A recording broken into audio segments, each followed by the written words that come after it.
김현정의 뉴스 쇼.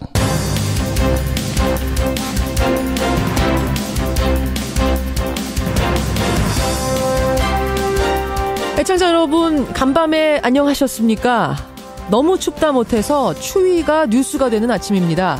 현재 서울은 영하 15도, 강원 산간 지역은 영하 20도 아래로 머물면서 어제보다도 기온이 더 내려갔습니다. 그냥 춥기만 한 게 아니고요. 제주도는 큰 비상이 걸렸습니다. 폭설로 제주공항이 마비되면서 발이 묶인 2,500여 명이 뜬 눈으로 밤을 지새야 했는데요. 잠시 후 2부에서 제주공항 연결을 해보죠. 그런가 하면 혹하니 무색하게 뜨거운 논란이 붙은 곳도 있습니다. 바로 가상화폐 시장입니다. 각국에서 규제 움직임이 일고 있는 가운데 우리나라에서는 거래소 폐쇄를 목표로 입법을 검토하고 있다. 이런 박상기 법무부 장관의 발언이 어제 나오면서 하루 종일 큰 술렁임이 있었습니다. 청와대가 나서서 폐쇄 방침은 확정 아니다. 진화에 나서긴 했지만 혼란이 상당하죠. 잠시 후에 이 부분도 인터뷰해보죠. 올 들어서 가장 추운 아침입니다. 김현정의 뉴스쇼 출발하죠.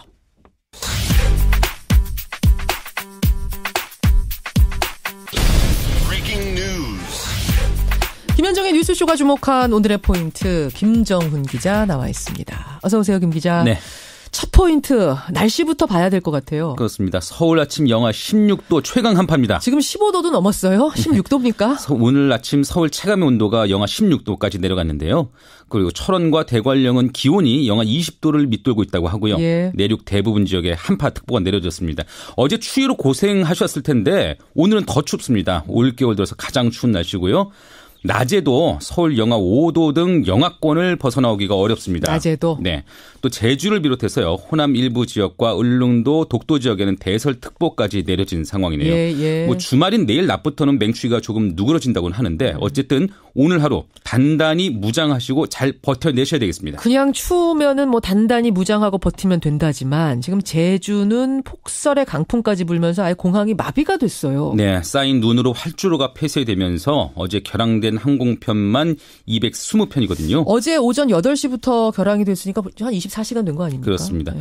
발이 묶인 승객 2,500명이 공항에서 밤을 지새야 했고요. 공항이 말 그대로 북새통이 됐죠. 예. 이에 따라서 제주공항은 지원 체계를 경계에서 심각 단계로 올려서 체류객들을 대응하고 있습니다. 지금 새벽 6시 반부터 항공기 운항이 재개가 된다고 했었는데 저희가 방송 들어오기 조금 전에 체크해 보니까 이것도 안 됐답니다. 예.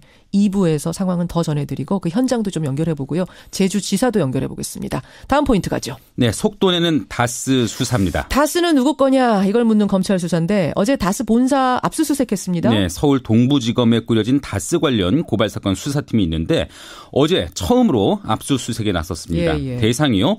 경북 경주시 다스 본사 그리고 관련자 사무실 주거지 등 10여 곳입니다. 이명박 전 대통령의 친형 이상은 다스 회장 자택도 포함이 됐죠.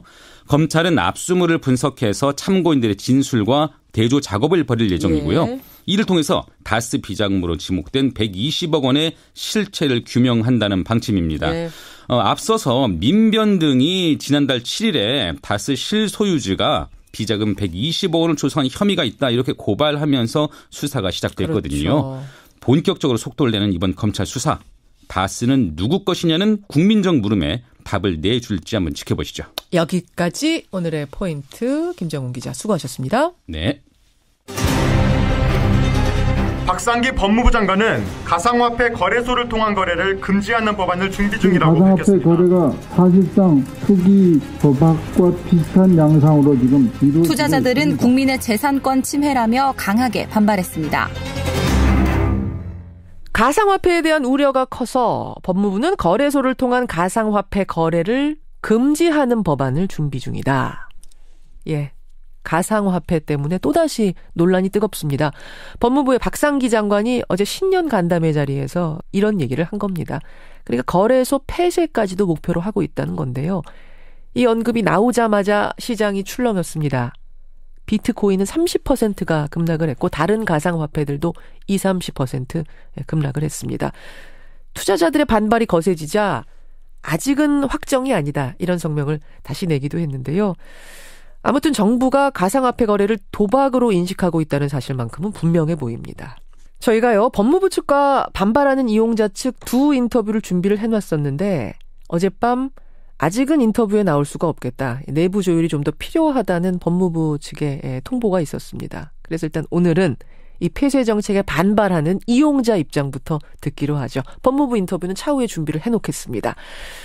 자, 가상화폐 강력 규제는 위헌이라고 주장하면서 헌법소원을 낸 변호사세요. 안국법률사무소 정희찬 변호사 연결을 해보죠. 정 변호사님 안녕하세요. 네, 안녕하세요. 지금 우리나라의 가상화폐 거래소들 하루 거래량이 어느 정도나 됩니까? 네, 박상기 장관님께서 10년 간담회 한 것만 가지고도 전 세계적으로 거의 100조 원 가까이 가격 변동이 있었던 걸 보면 국내의 거래량도 상당할 것으로 지금 생각되고 있습니다. 전 세계에서 지금 우리나라가 제일 큰 시장이라면서요? 그렇습니다. 비공식적인 통계에 따르면 20%까지도 책임지고 있다고 평가가 되고 있죠. 그 정도죠. 하루 거래량 수조 원, 투자자도 대략 300만 명. 정확한 통계가 지금 잡힌 건 없습니다만 수조 원이 거래되고 300만 명 정도가 투자하고 있다. 이렇게 알고 있습니다. 네네. 가상화폐 거래소 폐쇄까지도 목표로 하고 있다라는 어제 박상기 법무부 장관의 입장, 그리고 금융위원장도 사실 어제 같은 말을 했거든요. 네, 그렇습니다. 어떻게 보십니까? 모든 분들이 잘 알고 있다시피 박상기 장관님께서는 애초 검찰개혁이라는 시대적 사명을 다하시기 위해서 지금 그 자리에 계신 거 아닙니까? 예. 사실 암호화폐 관련 업무는 법무부 소관 업무도 아니고 소관 부서인 재정경제부 장관께 맡기셨으면 좋겠습니다. 검찰은 법무부는 검찰 개혁이나 잘해라, 여기 신경 쓰지 말아라, 막 이런 이야기들이 어제 오고 갔어요? 예, 상당히 지금 그런 얘기가 많아서 저도 많이 놀랐습니다. 그러니까 일단 이것은 해서는 안 된 일이다, 폐쇄 반대 이런 말씀이신 거죠? 이거는 반대를 하고 찬성을 하고를 떠나서 폐쇄가 된다는 것이 이미 불가능할 것이다. 경제적으로나 법적으로는 진행될 수 있는 사안이 아니기 때문에. 근데 금융위원장도 어제 같은 말을 국회에서 했습니다. 이게 폐쇄까지도 목표로 하고 있다는 같은 말을 했기 때문에 이게 무슨 경제부에 넘기면 다른 이야기가 나올 거다. 사실 그런 분위기는 아닌 것 같고요. 어쨌든 지금 투자자들의 얘기는 이것은 과하다. 법무부 소관도 아니고 이 폐쇄는 되지도 않을 것이다. 이런 말씀이시죠? 네, 그렇습니다. 예, 불가능하다. 법적으로도 불가능하다. 오늘 법무부가 안 나왔기 때문에 제가 대신 좀 법무부 이야기를 전하는 것으로 하겠습니다. 이런 규제를 추진하는 데는 이유도 있고 명분도 있다는 입장입니다. 이미 부작용이 나타나고 있고 더 심한 부작용이 상당히 우려되는 상황이다. 이대로 가면 거품은 터질 수밖에 없는데 그러면 330만 명이 수십조 원대의 피해를 보게 된다. 국가 전체에 끼치는 충격파로 따지자면은 도박 게임 바다 이야기가 줬던 충격의 10배도 넘을 거다. 이게 불보듯 뻔한데 그러면 정부가 뒷짐지고 있으란 말인가? 이거거든요. 네네. 어떻게 생각하세요? 근데 도박이라고 하는 것은 형법에 따르면은 구체적인 의미가 있죠. 판돈을 걸고 우연적인 사건에 따라서 걸려진 재물에 대한 최종적인 보유자가 정해지는 그런 구조로 가지고 있을 때 그것을 우리가 도박이라고 합니다. 예. 반면에 가상화폐라고 하는 것은 개인이 자기의 자유로운 의사에 기해서 그것을 매입하고 적정한 가격에 다시 매각을 하는 형태로 이루어지고 있기 때문에 일단 도박이라는 범죄에 포함될 수는 없는 것이고요. 법적으로 볼 때 이건 도박이라고 일단 할 수가 없다. 근거 자체가 틀렸기 때문에 도박장처럼 폐쇄할 수 있는 근거가 안 된다 이 말씀이세요. 논리가 안 된다. 자, 근데 이제 반대하는 분들, 폐쇄해야 된다라고 주장하는 전문가분들, 특히 법학자들 중에도 이 논리가 맞다라고 생각하는 분들이 꽤 많이 계십니다. 저희가 조사를 좀 해보니까 이런 말씀들을 하세요.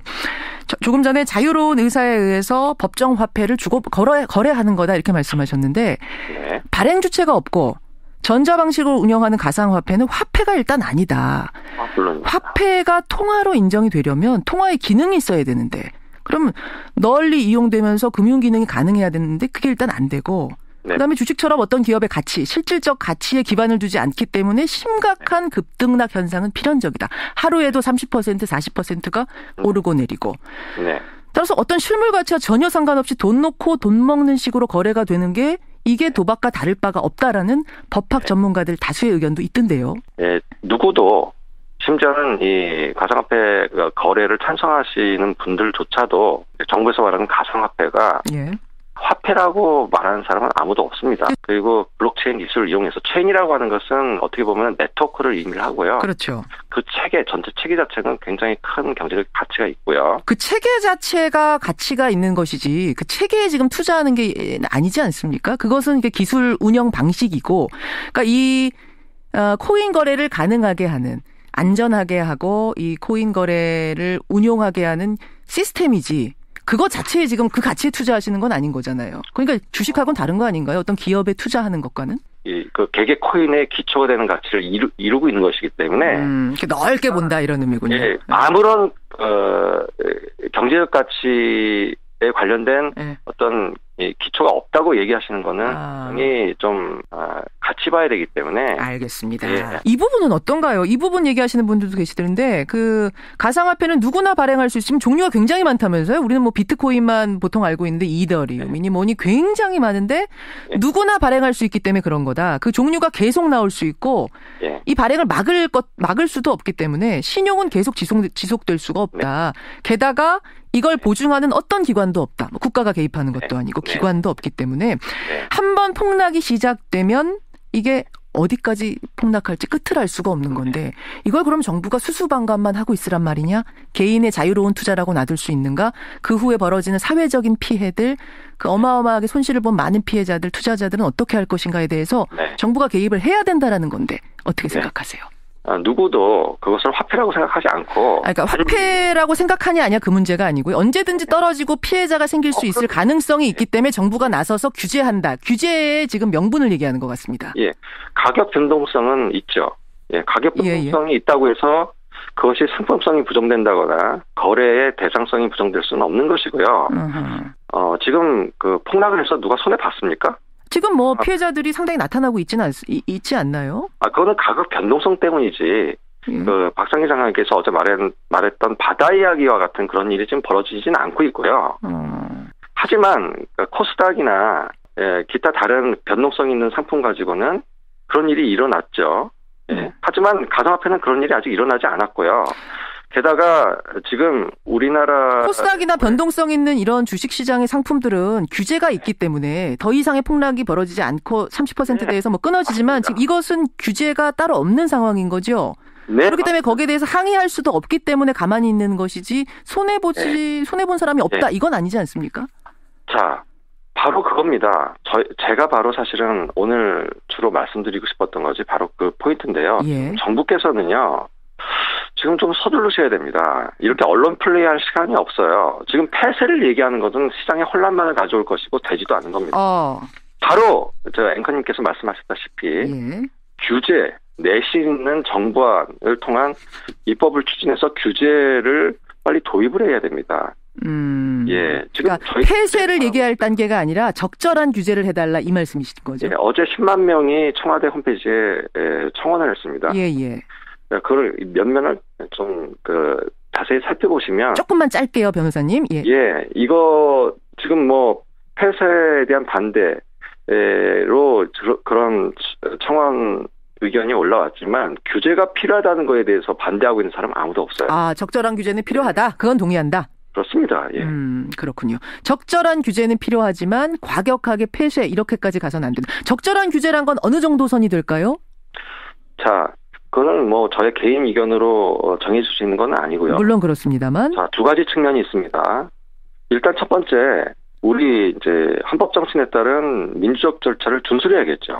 첫 번째 가장 중요한 거, 내용보다 더 중요한 거고요. 뭐 긴급 대책, 정부 대책, 뭐 박상기 장관님의 신년 기자간담회 이런 거는 안 됩니다. 민주적인 절차를 준수해서 국회 입법을 통해서 해결해야 되고요. 그리고 내용적으로 말씀드리면 금지를 얘기하고 폐쇄를 얘기할 것이 아니라 이것이 우리나라가 지금 어려운 경제 상황 속에서도 하나의 기회가 될 수 있는 것이기 때문에 일단 거래소로부터 자본으로부터 일반 투자자를 섬세하게 보호하는 내용을 담아야 됩니다. 그 선이 어느 정도가 돼야 될 거라고 개인적으로는 생각하세요? 근데 이제 구체적으로 말씀드리면 이제 여러 가지가 있죠. 예를 들면 변동성과 관련해서는 어떤 변동폭을 제한한다든지 거래소가 지금 현재 시간을 24시간 운영이 되죠. 24시간을 운영하면서 때때로 충분한 공제 없이 서버를 점검한다고 거래를 중단시킨다든지 기타 여러 가지 그 설비 요건을 충분히 갖추지 않고 있다든지 이런 등등의 이제 여러 가지 문제점들이 있는데요. 게다가 또 여러 가지 약관상의 불공정한 내용들 그런 걸 규제해달라. 규제를 해서 일반 투자자를 섬세하게 보호하는 내용을 담아야 되고요. 또 한 가지 더 욕심을 낸다면 단순히 규제 마인드로만 갈 것이 아니라 이것이 담고 있는 뭐 최근에 흔히 인구에 회자되는 뭐 4차 산업혁명 이야기도 있는데요. 블록체인 기술이나 이런 암호화폐 기술에 관련된 공학적인 연구나 인문사회과학적인 그런 연구를 지원하는 기구 설치 등에 관한 내용도 빨리 이제 각계 전문가를 모아서 내실 있게 준비해야 된다 이렇게 봅니다. 알겠습니다. 정부에 대해서 지금 헌법 소원을 제기하신 분이세요. 정희찬 변호사. 오늘 여기까지 듣도록 하겠습니다. 고맙습니다. 네, 감사합니다.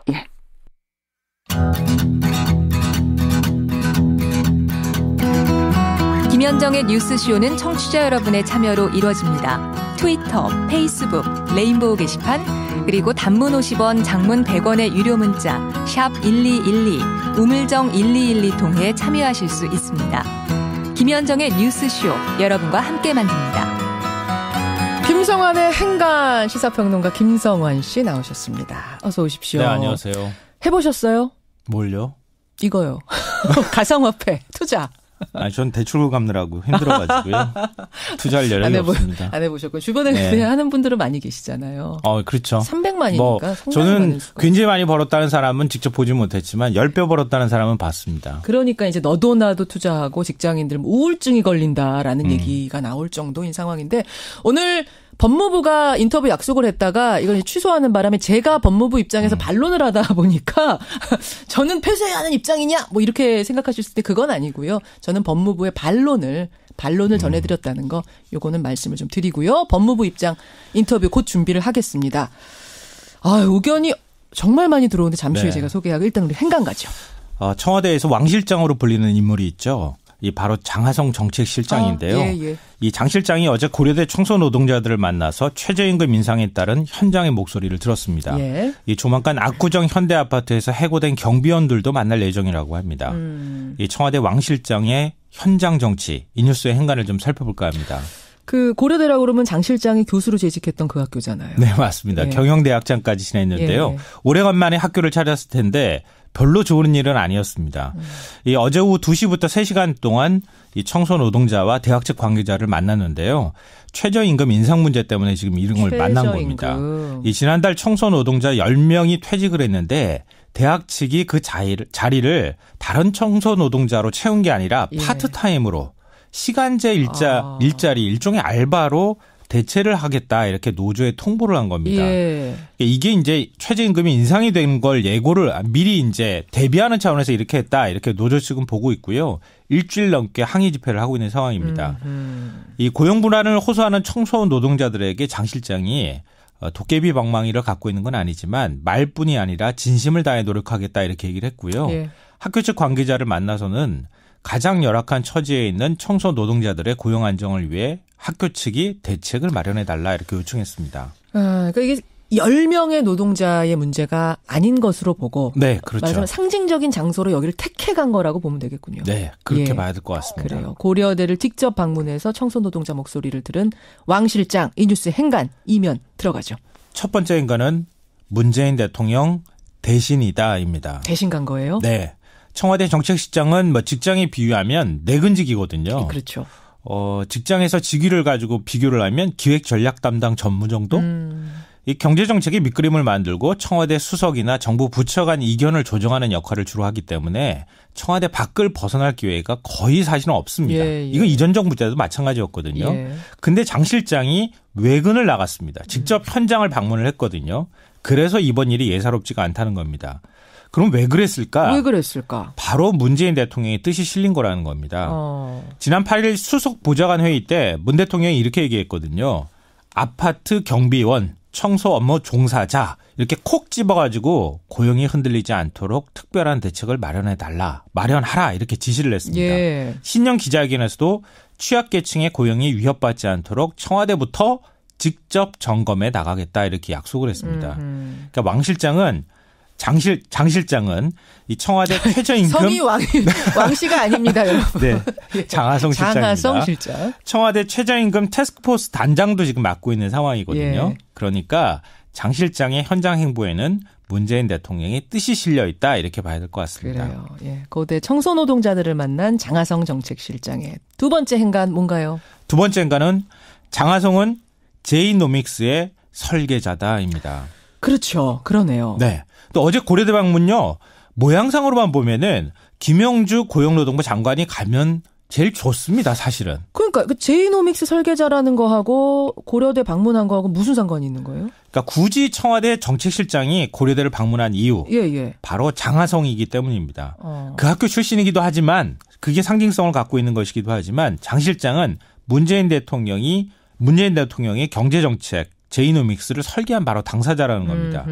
뭐 왜 분노해야 하는가 이런 책을 써서 소득주도 성장이 필요하다고 주장을 해왔고요. 예. 문 대통령이 이런 점을 높이 사서 대선 직전에 안철수 캠프에 몰다왔던 장 실장을 스카우트해온 거거든요. 그렇죠. 그리고 경제정책 설계를 맡기고 지금까지도 지금 일을 맡기고 있는 상황입니다. 예. 이렇게 제이노믹스를 중요하게 생각하는데 제이노믹스의 핵심이 뭡니까? 소득주도 성장이고요. 소득주도 성장의 가장 핵심 중의 핵심이 최저임금 인상입니다. 그렇죠. 이게 지금 난관에 봉착했다는 겁니다. 예. 이 고비를 넘지 못하면 소득주도 성장도 안 되고 일자리 확대 모두 무너지게 되고 제이노믹스도 실패한다는 겁니다. 그렇죠. 장 실장의 현장 행보는 제이노믹스의 설계자로서 직접 현장의 목소리를 듣고 제도를 점검하기 위한 목적이었다 이렇게 봐야 될 것 같습니다. 그렇게 보면 되는 거군요. 예. 마지막 행간은 뭔가요? 마지막 세 번째 행간은 여론몰이에 맞대응하는 성격도 있다입니다. 이건 무슨 말씀이세요? 요즘 보수신문하고 경제신문 보신 적 있으세요? 예, 그럼요. 네. 최저임금 인상 역효과를 부각하는 기사들이 연일 기획기사로 쏟아져 나오고 있습니다. 부작용이 나온다는 얘기가 있죠. 예. 네. 뭐 동네 물가가 뛰고 일자리가 줄고 있다. 뭐 해고가 늘고 있다. 이런 심리적 불안감을 사실 부추기는 측면도 있거든요. 그러니까 실제로 그런 현상이 있기도 하지만 지금 심리적으로 더 부추겨지고 있는 면도 있다. 네. 그러니까 최저임금 인상은 언제부터 적용이 됐습니까? 올 1월이요. 올 1월 보름밖에 안 지났어요. 예. 아직 월급도 안 줄 정도의 시기밖에 안 돼요. 그러니까 한겨레신문에 따르면 중소기업과 소상공인 협회에 언론사 기자들이 전화를 해서 현장의 아우성, 힘들다 어렵다 이런 얘기를 소개해달라. 그런 사람들을 소개해달라는 요구가 엄청나게 많이 쏟아지고 있다고 합니다. 기자들이 그쪽에 전화를 해서 그러니까 어려움을 좀 더 부추기고 있는 거 아니냐. 네네. 그런 사람들만 막 소개해달라는 얘기를 한다는 거예요. 그러니까 최저임금 인상 뭐 입장에 따라서 수용하는 태도가 다를 수 있습니다. 기업주나 상공인 얘기도 충분히 들어야겠죠. 그렇지만 그렇다고 일부의 부작용을 전체인 것처럼 왜곡하는 것도 문제 아니겠습니까? 지금 이제 일부의 부작용으로 끝날지 부작용이 더 커질지 아니면 일부 부작용이 초기에 조금 나타나다가 수그러들지 아직 모르는 상황인데 너무 부작용이 큰 것처럼 부풀려지는 게 아니냐라는 이 현상을 우려하시는 거죠. 청와대는 그렇게 일단은 보고 있다는 거고요. 이런 움직임이 더 확산하게 될 경우에는 그렇잖아요. 옆에서도 뭐 음식 가격 올렸는데 나도 올려야 되는 거 아니야? 나도 최저임금 올려서 임금 조금 더 줘야 되는 상황인데. 나도 뭔가 앞장서 가지고 미리미리 좀 우리 직원들 자르고 이래야 되는 거 아니야라는 생각을 할 수도 있다. 맞아요.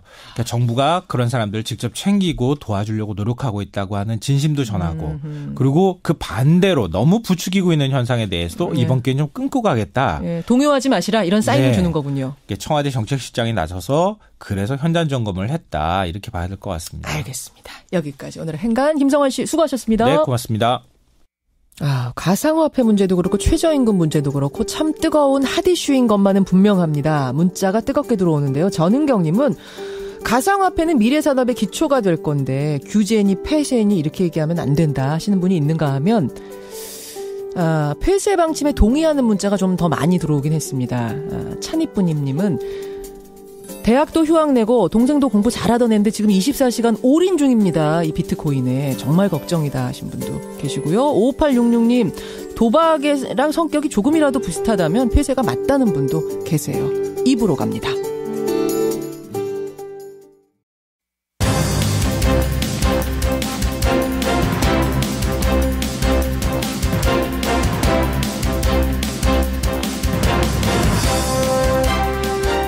뉴스쇼 2부 출발합니다. 강풍과 폭설로 제주공항이 폐쇄가 됐습니다. 앞서 예고해드린 대로 간밤에 제주공항에 발이 묶여서 밤을 지새운 분이 계세요. 시민 한 분 연결을 해보고요. 이어서 제주도 원희룡 지사의 입장도 들어보겠습니다. 오늘 2부에는요. 도올 김용옥 선생님의 인터뷰도 준비가 되어 있습니다. 새 책을 들고 나왔는데 이번에는 교육이라 그럽니다. 교육. 예. 2018년 새로운 해에 교육을 화두로 삼은 이유는 뭔지, 우리 교육 어떻게 가야 된다고 보는지 자세한 얘기 들어보죠. 오늘 권영철의 와이뉴스에서는요. 얼마 전에 유영하 변호사에 대해서, 그러니까 박근혜 전 대통령의 특활비 뇌물죄를 방어하기 위해 선임된 유영하 변호사에 대해서 서울지방변호사회가 조사에 착수했다고 합니다.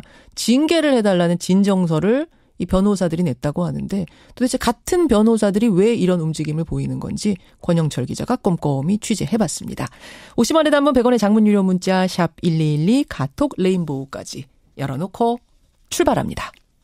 폭설로 공항 전체가 마비된 제주공항. 그저께 밤부터 슬슬 비행기가 결항이 되기 시작했는데요. 어제 오전 8시 33분부터는 완전히 마비가 됐습니다. 지금이 8시 3분이니까 24시간째 지금 그 상태인 겁니다. 수천 명의 승객들이 제주도에 발이 묶여 있고요. 숙소를 구하지 못한 사람들은 그냥 공항에서 밤을 지새웠다 그러는데 그런 승객만 2,500명이 넘는다 그럽니다. 자, 이 상황을 어떻게 대처해야 될지. 항공기 결항으로 공항에서 노숙하고 계신 분 한 분 연결해보죠. 윤란희 씨입니다. 윤란희 씨 안녕하세요. 네, 안녕하십니까. 윤란희입니다. 안녕하세요라는 말씀을 드릴 수 있을지 모르겠는데 공항에 얼마나 오래 계시는 겁니까? 제가 6시 30분 비행기 탑승이었는데요. 저희가 11시 반에 결항 소식을 받고요. 예. 지금까지 있으니까 몇 시간인가요? 그럼 한 계속 이러고 있네요. 15시간 계셨단 거네요, 공항에서? 네네. 그러니까 6시 반부터 11시 반까지는 저희가 이제 막 공항에서 있다가 9시 반에 저희가 비행기를 탔는데 그때부터 2시간 30분까지는 또 비행기 안에서 기다리다가 비행기를 탄 이유는 뗄 수 있을 것 같다고 그래서 일단 타고 대기하고 계셨군요. 그렇죠. 그 비행기 안에서 또 이제 3시간을 또 기다렸던 거죠. 근데 이제 자정쯤 돼가지고 이제 결항 통보가 이제 딱 됐고 취소됐다고 이제 해서 뭐 아무 조치 없이 저희는 이제 내려와가지고 대합실에서 있었죠. 기다리시는 거예요. 지금 그렇게 계시는 분들이 한 2,500명 계신다면서요? 예, 어제 현재 상황에서는 굉장히 많았었고요. 또 이제 그 상황에 맞춰서 이제 공항에서는 매트리스하고 독토를 나눠줬는데요. 그거 이제 하느라고 또 줄이 엄청나게 길어서 배급받느냐고. 그렇죠. 예, 난리가 났었죠. 또 서로 따뜻한 곳에 이제 또 위치하시려고 이제 하셨고. 그렇죠. 왜냐하면 이제 1층은 추운데 2, 3층은 이제 난방이 나서 따뜻하거든요. 2, 3층에 이제 자리 못 하신 분들은 저희 같은 경우는 이제 1층에서 구석에서 이제 자리를 펴고 잤죠. 이제 5시 반에 또 이제 다 일어나라고 해가지고. 5시 반부터 왜요? 한 3시간 누워 있었나? 그런 것 같습니다. 다 이제 계속 그렇게 누워 계시면 안 되니까 5시 반이 기상이었어요. 그래서 이제 5시 반에 이제 매트리스 그거 깔아야지 또 새로운 사람들이 또 들어오잖아요. 그러니까 이제 또 정리를 또 하고 막 해서 일어나서 지금 저희는 이제 다 정리하고 앉아서 이제 좌석 있는 데서 앉아서 있어요. 지금 거의 난민 대피소 같은 상황을 지금 연상케 하는데 뭐가 제일 힘드세요, 윤란희 씨? 추운 거죠. 추운 몇 층 자리 차지하셨어요? 저희는 1층에 있었습니다. 1층, 2, 3층으로 못 가셨군요. 네네. 제가 좀 늦게 자정에 통보를 받았기 때문에 그 전에 결항 취소된 분들이 먼저 와 있었고요. 알겠습니다. 저는 또 늦게 도착하게 됐죠. 추위, 자는 둥 마는 둥 한 3시간 그렇게 눈 붙이셨다는 얘기. 지금 제일 힘든 건 추위라고 하셨고 저는 지금 그 부분이 좀 그러네요. 미리 공항에 오지 말아라 이런 연락을 받을 수는 없었는가, 공항 도착하기 전에. 그 전에 다른 항공사 계속 지연 그 다음에 결항 이런 것도 있었는데 요새는 계속 그런 말이 없었기 때문에 이건 이제 가나보다라고 생각을 했었죠. 근데 비행기 그 항공사께서도 근데 이걸 우리를 힘들게 하거나 일부러 힘들게 하거나 우리를 나쁘게 하려고 하셨던 거겠어요. 근데 이제 기상이 계속 이 제주도 날씨가 와서 보시면 알겠지만 햇빛이 떴다가 그냥 안 떴다. 그다음에 비바람이 불었다가 안 불었다가 눈이 내리다 안 했다. 알겠습니다. 이게 예측 못하겠더라고요. 아이고 이거 기약 없이 지금 기다려야 되는 상황이 얼마나 답답하실까 싶은데 어려운 상황에서 인터뷰 응해주셔서 고맙습니다. 네, 감사합니다. 예, 제주도 공항에서 밤을 지샌 분이세요. 시민 윤란희 씨를 먼저 연결해봤습니다. 이어서 원희룡 제주지사를 만날 텐데요. 사실은 원희룡 지사한테 그 바른정당 탈당 문제, 정치 문제 인터뷰를 하려고 섭외를 해두었는데 이런 상황이 겹쳤습니다. 터져버려서 이분한테 질문거리가 많아졌네요. 만나보죠. 원희룡 제주지사입니다. 원 지사님 안녕하세요. 네, 안녕하세요. 아이고, 이게 지금 제주국제공항 활주로가 완전히 폐쇄가 되면서 무더기 결항 사태, 2,500명이 공항에서 노숙. 지금 상황은 어떻게 파악하고 계십니까? 도차원에서는. 예, 우선 아침 새벽에 3시부터 제설 작업을 다 해가지고요. 예. 활주로는 현재 괜찮습니다. 그래서 서울에서 온 비행기가 7시에 한 대 도착했는데. 착륙은 했어요? 예? 그러니까 착륙 도착은 했어요? 예. 도착했는데 다시 좀 결항이 되다가 지금 8시 좀 넘어서는 지금 출발 도착들이 지연은 됐습니다만은 이제 이착륙을 할 수 있는 상태가 돼가지고요. 지금 조금씩 소화해 나가고 있습니다. 그러니까 지금 저희는 착륙한 것만 한 대 있다라고 파악하고 있었는데 이륙도 8시부터는 시작이 된 거군요. 8시 조금 지났어요. 이제 곧 시작할 겁니다. 이제 곧 시작. 예. 왜냐하면요. 아까도 들었습니다만은 그러면은 비행기 뜰 시간에 맞춰서 공항 오라 그래야지. 그러니까요. 그러시는데 저희들도 그런 점 때문에 혹시 문제가 있는가를 지난번도 그렇고 이번에도 아주 실시간으로 체크를 하고 있는데 이렇습니다. 눈이 한 30분 폭설이 내리다가 갑자기 햇볕이 나면서 개요. 또 쨍해요. 그러면 그때 비행기들이 빨리빨리 이륙을 해야 됩니다. 착륙도 하고.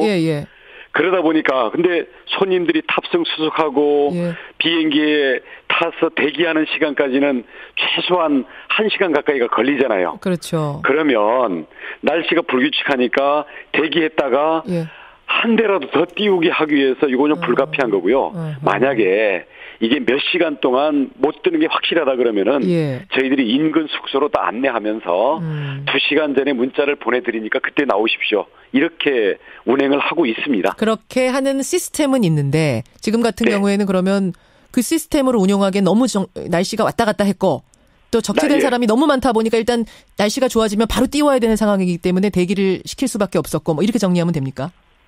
예, 현재 그런 상황이고요. 저희들도 지금 실시간으로 저희들이 계속 체크를 하고 있고 저희 우리 그 도청이나 관련 기관들이 전부 공항에 나가 있습니다. 그래서 이것은 그 공항 그 관제탑이나 그 항공청에서도 참 미안해하면서도 이거 그러다가 사고 나면 어떻게 합니까? 안전이 최우선이기 때문에 조금 불편이 많으신데요. 그런 점에 대해서는 저희들이 함께 이걸 대처를 해나가야 된다고 봅니다. 모포라든지 매트리스라든지 물이라든지 이런 거는 좀 충분히 어떻게 다 배급이 됐나요? 예, 그것은 우리 2년 전에는 좀 부족해가지고 문제가 있었는데요. 그랬었죠. 그 후에 매뉴얼에 따라서 이 정해진 대로 다 가동이 되고 있습니다. 알겠습니다. 다행입니다. 원희룡 제주지사. 오늘 제주 상황이 워낙 지금 비상 상태라서 저희가 원래 이제 정치 이야기를 하려고 했는데 이 이야기를 하는 게 편하진 않습니다만, 마음 편하진 않습니다만 예정을 했던 바니까요. 지사님, 정치 질문도 청취자들께 좀 전해드려야겠습니다. 김세현 의원과 남경필 경기도지사가 바른정당을 탈당을 했습니다. 근데 탈당이 예고됐던 이학재 의원은 어제 심사숙고 끝에 바른정당에 남는 것으로 결정을 했습니다. 특히 남경필 지사 탈당 보는 마음이 좀 남다르셨을 것 같아요. 어떻게 보고 계세요? 우리 남경필 지사는 원래 많은 대화도 하고 고민도 같이 많이 해왔기 때문에 충분히 그럴 거라는 것은 미리 듣고도 있었고요. 예상도 했습니다만은 저는 고민이 조금 더 깊습니다. 남지사보다. 네. 어떤 왜냐하면요. 새누리당을 나왔을 때는 정말 박근혜 정권의 최소한의 상식도 없고 몰렴치한 그런 점에 대해서 소위 보수라는 이 정치 세력이 완전히 탈바꿈해서 새롭게 태어나야 되겠다라는 각오로 나온 거 아닙니까? 그게 안 된다 싶어서 나온 건데. 그렇죠. 자, 그럼 지금 들어갔을 땐 그게 그럼 되는 거냐? 물론 내가 들어가서 만들겠다 이럴 수는 있겠지만 그러기에는 국민들이 받은 상처나 한국당의 현재의 모습을 평가하는 것이 그렇게 동의할 수 있는 분들이 많지는 않을 거예요. 지금 복당하는 것, 지금이 들어갈 준비가 됐느냐에 대해서 많이 국민들이 동의하지 않을 것 같다, 않는 것 같다는 현재 판단. 한국당의 모습이 지금의 모습이 그 제대로 온 국민들이 어떤 국정의 중심을 잡아주고 제대로 온 견제 역할, 보수 정치의 중심으로서 평가를 할 수 있겠냐라는 부분에서 아직 한참 멀었다는 거죠. 한참 멀었다. 예. 그럼 일단 그런 상황에서 한국당 복당은 그럼 사실 지금으로선 고려하고 계시지 않는다는 말씀이네요. 고민이 더 필요합니다. 왜냐하면 만약에 복당을 한다면 그 어떠한 그 힘과 그 내용을 가지고 당을 바꿔 나갈 건지에 대해서 분명한 그 생각과 그 방안들이 있어야 되겠죠. 단순히 선거를 치르기 위해서 가는 것, 그걸 위해 그것 때문에 나왔던 건 아니라고 봅니다. 아니라고 보기 때문에 복당 아니다. 그러면 복당 아니지만 탈당은 또 할 수가 있거든요. 그건 어떻게? 왜냐하면 지금 바른정당 국민의당하고 통합을 하려는 거기 때문에 이 통합에 찬성하지 않는다면 지금 거기에 남아 있을 수가 없는 상황. 이건 어떻게 보세요? 그렇게 되겠죠. 바른정당이 참 어려운 결심을 하고 이제 탈당을 해서 나왔는데 그 후에 많이 좀 어려워졌죠. 그렇죠. 그 세력도 많이 위축이 됐고 그리고 과연 이 국민들이 바라는 이 정치 세력의 역할을 제대로 할 수 있을지에 대해서 그동안 많은 그 시간들을 놓쳐왔잖아요. 물론 어렵기 때문에 지금 많은 그 고비에 서 있는 건 사실이지만 국민의당과의 통합은 또 다른 문제죠. 그리고 국민의당과의 통합이 여러 가지 그동안 정치의 과정이나 사실은 추구했던 바들이 공통점도 있겠지만 다른 점도 많은데 그런 점에 대해서 과연 어떤 것들이 공통점이고 앞으로 어떤 정치를 구체적으로 어떻게 해나가는 건지에 대해서 과연 충분한 구성원들 간의 공유와 국민들에게 그 중심을 뚜렷이해서 보여주는 게 됐는지 통합에 과연 그 중심의 깃발이 분명한지에 대해서 저도 그 부분이 분명치 않다고 보여집니다. 분명치 않다. 통합의 명분이 분명치 않다라는 생각. 그렇습니다. 그렇다면 정치적으로 어려워서 그냥 합치고 보자라는 무조건적인 그 통합주의라면 그것도 또 하나의 정치 공학적인 움직임이 될 것이고요. 정치 공학적인 움직임만 가지고는 이 정치 다가오는 정치 일정의 그 폭풍우들을 헤쳐나갈 지속성과 확장성이 힘들 거라고 봅니다. 알겠습니다. 원지사님. 물론 그 부분에 대해서 다른 분들, 통합 찬성하는 분들은 다른 의견을 가지고 계시지만 오늘 그걸 가지고 논하는 자리는 아니기 때문에 일단 원지사님 의견, 이 통합은 바람직하지는 않다. 지금 적절한 방법, 적당한 방법으로 가고 있지 않다라는 말씀으로 확인을 하고 그렇다면 그냥 바른정당에서 탈당 안 하고 계시면 그 통합으로 어쨌든 가는 거거든요. 탈당을 생각할 수밖에 없으신 거네요. 지금 그 국민의당하고 바른정당의 그 통합이 일부 그 분들에 의해서 추진이 되고 있기 때문에 그게 뭐 구체적으로 어떤 모습으로 귀착이 될지를 보고요. 그 상황에 맞게 제가 우리 정치적인 동지들 그리고 많은 지지자분들과 폭넓고 깊은 논의들을 해서 왜냐하면 이번 하나의 선택은 책임을 져야 되는 거고 되돌릴 수 없습니다. 그럼 원지사님 탈당은 아직 뭐 결심한 상황은 아니다. 상황을 보겠다 말씀하셨지만 상황을 본다는 것보다도요. 그 우리 사실은 함께 해왔던 분들도 고민도 많고 어떤 분들에 따라서는 생각들이 갈려있기도 합니다. 충분히 의논을 하고 수렴을 해서 결정을 해나가겠습니다. 이것만은 분명합니까? 탈당한다 해도 설사 탈당을 한다 해도 한국당 복당은 아니다. 이건 분명합니까? 지금으로서. 말씀드렸던 것처럼 단순히 유불리에 따른 이 당을 오가는 것은 그런 무게로 정치를 해서는 안 된다고 생각합니다. 그건 아니란 입장은 분명하시네요. 설사 탈당해도 그럼 나는 무소속 지대에 있는 것이지 복당, 즉 남지사나 김세연 의원의 길을 가지는 않겠다는 이런 고민을 지금 하고 계신 것으로 알겠습니다. 원지사님, 제주도 고민의 핵심은요. 국민들이 지금 문재인 정부에 대해서 국가가 한쪽으로 치우쳐가는 부분을 걱정하는 분들도 많거든요.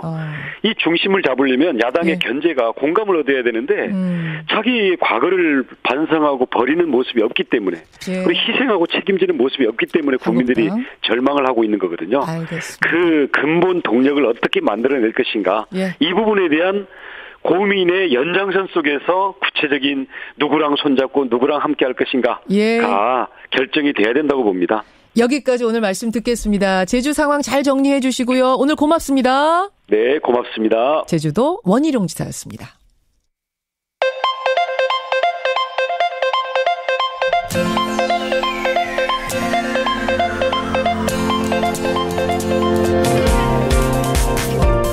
여러분은 지금 CBS 라디오 김현정의 뉴스쇼를 함께하고 계십니다. 이번에는 교육이다.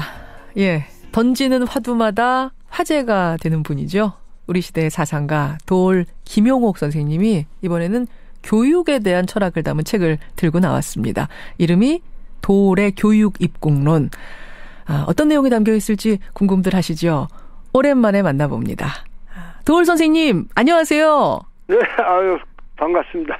새해 복 많이 받으십시오. 새해 복 많이 받으세요. 새해 소망부터 좀 여쭤야겠네요. 그러고 보니까. 올해는 그래도 우리나라가 최초로 세계사에 주역이 된 것 같은 느낌. 뭐냐면 세계사의 흐름을 우리 민족이 주도해가고 있다라는 자각을 해야 된다고 생각합니다. 우리가 주도를 해나간다고요? 네네. 여태까지 우리는 모든 것이 남북 분열이라고 하는 이 비극적인 사태로 인해서 항상 우리는 남한테 이끌려가는 식으로만 살아왔거든요. 그렇죠. 그런데 올해부터는 그야말로 평창올림픽을 계기로 해서 남과 북이 우리의 문제를 우리가 스스로 이니셔티브를 우리가 가지고 미국보다도 우리가 앞서 달려가는데 트럼프가 지금 끼어들고 싶어하고 이러잖아요. 지금 상황이. 지금 남북회담 열리고 이러는 상황 보면 그렇게 느껴지세요? 그렇게 느껴지고 있죠. 트럼프도 남북 국민들이 스스로 이렇게 갈망한다면 견제만 해서는 안 되겠다.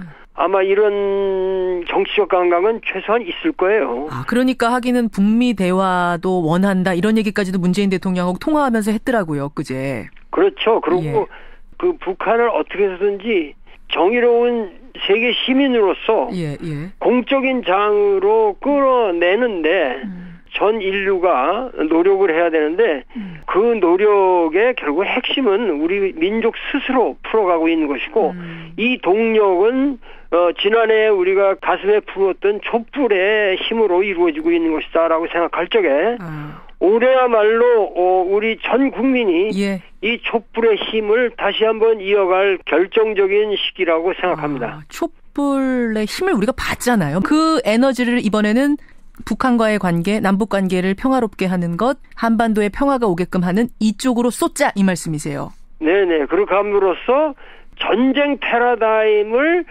평화의 패러다임으로 바꿀 수 있는 세계사적인 장의 전환의 특별한 계기가 바로 남북 문제고 평창올림픽이고 이렇다 하는 것을 말씀드리고 있는 거죠, 제가.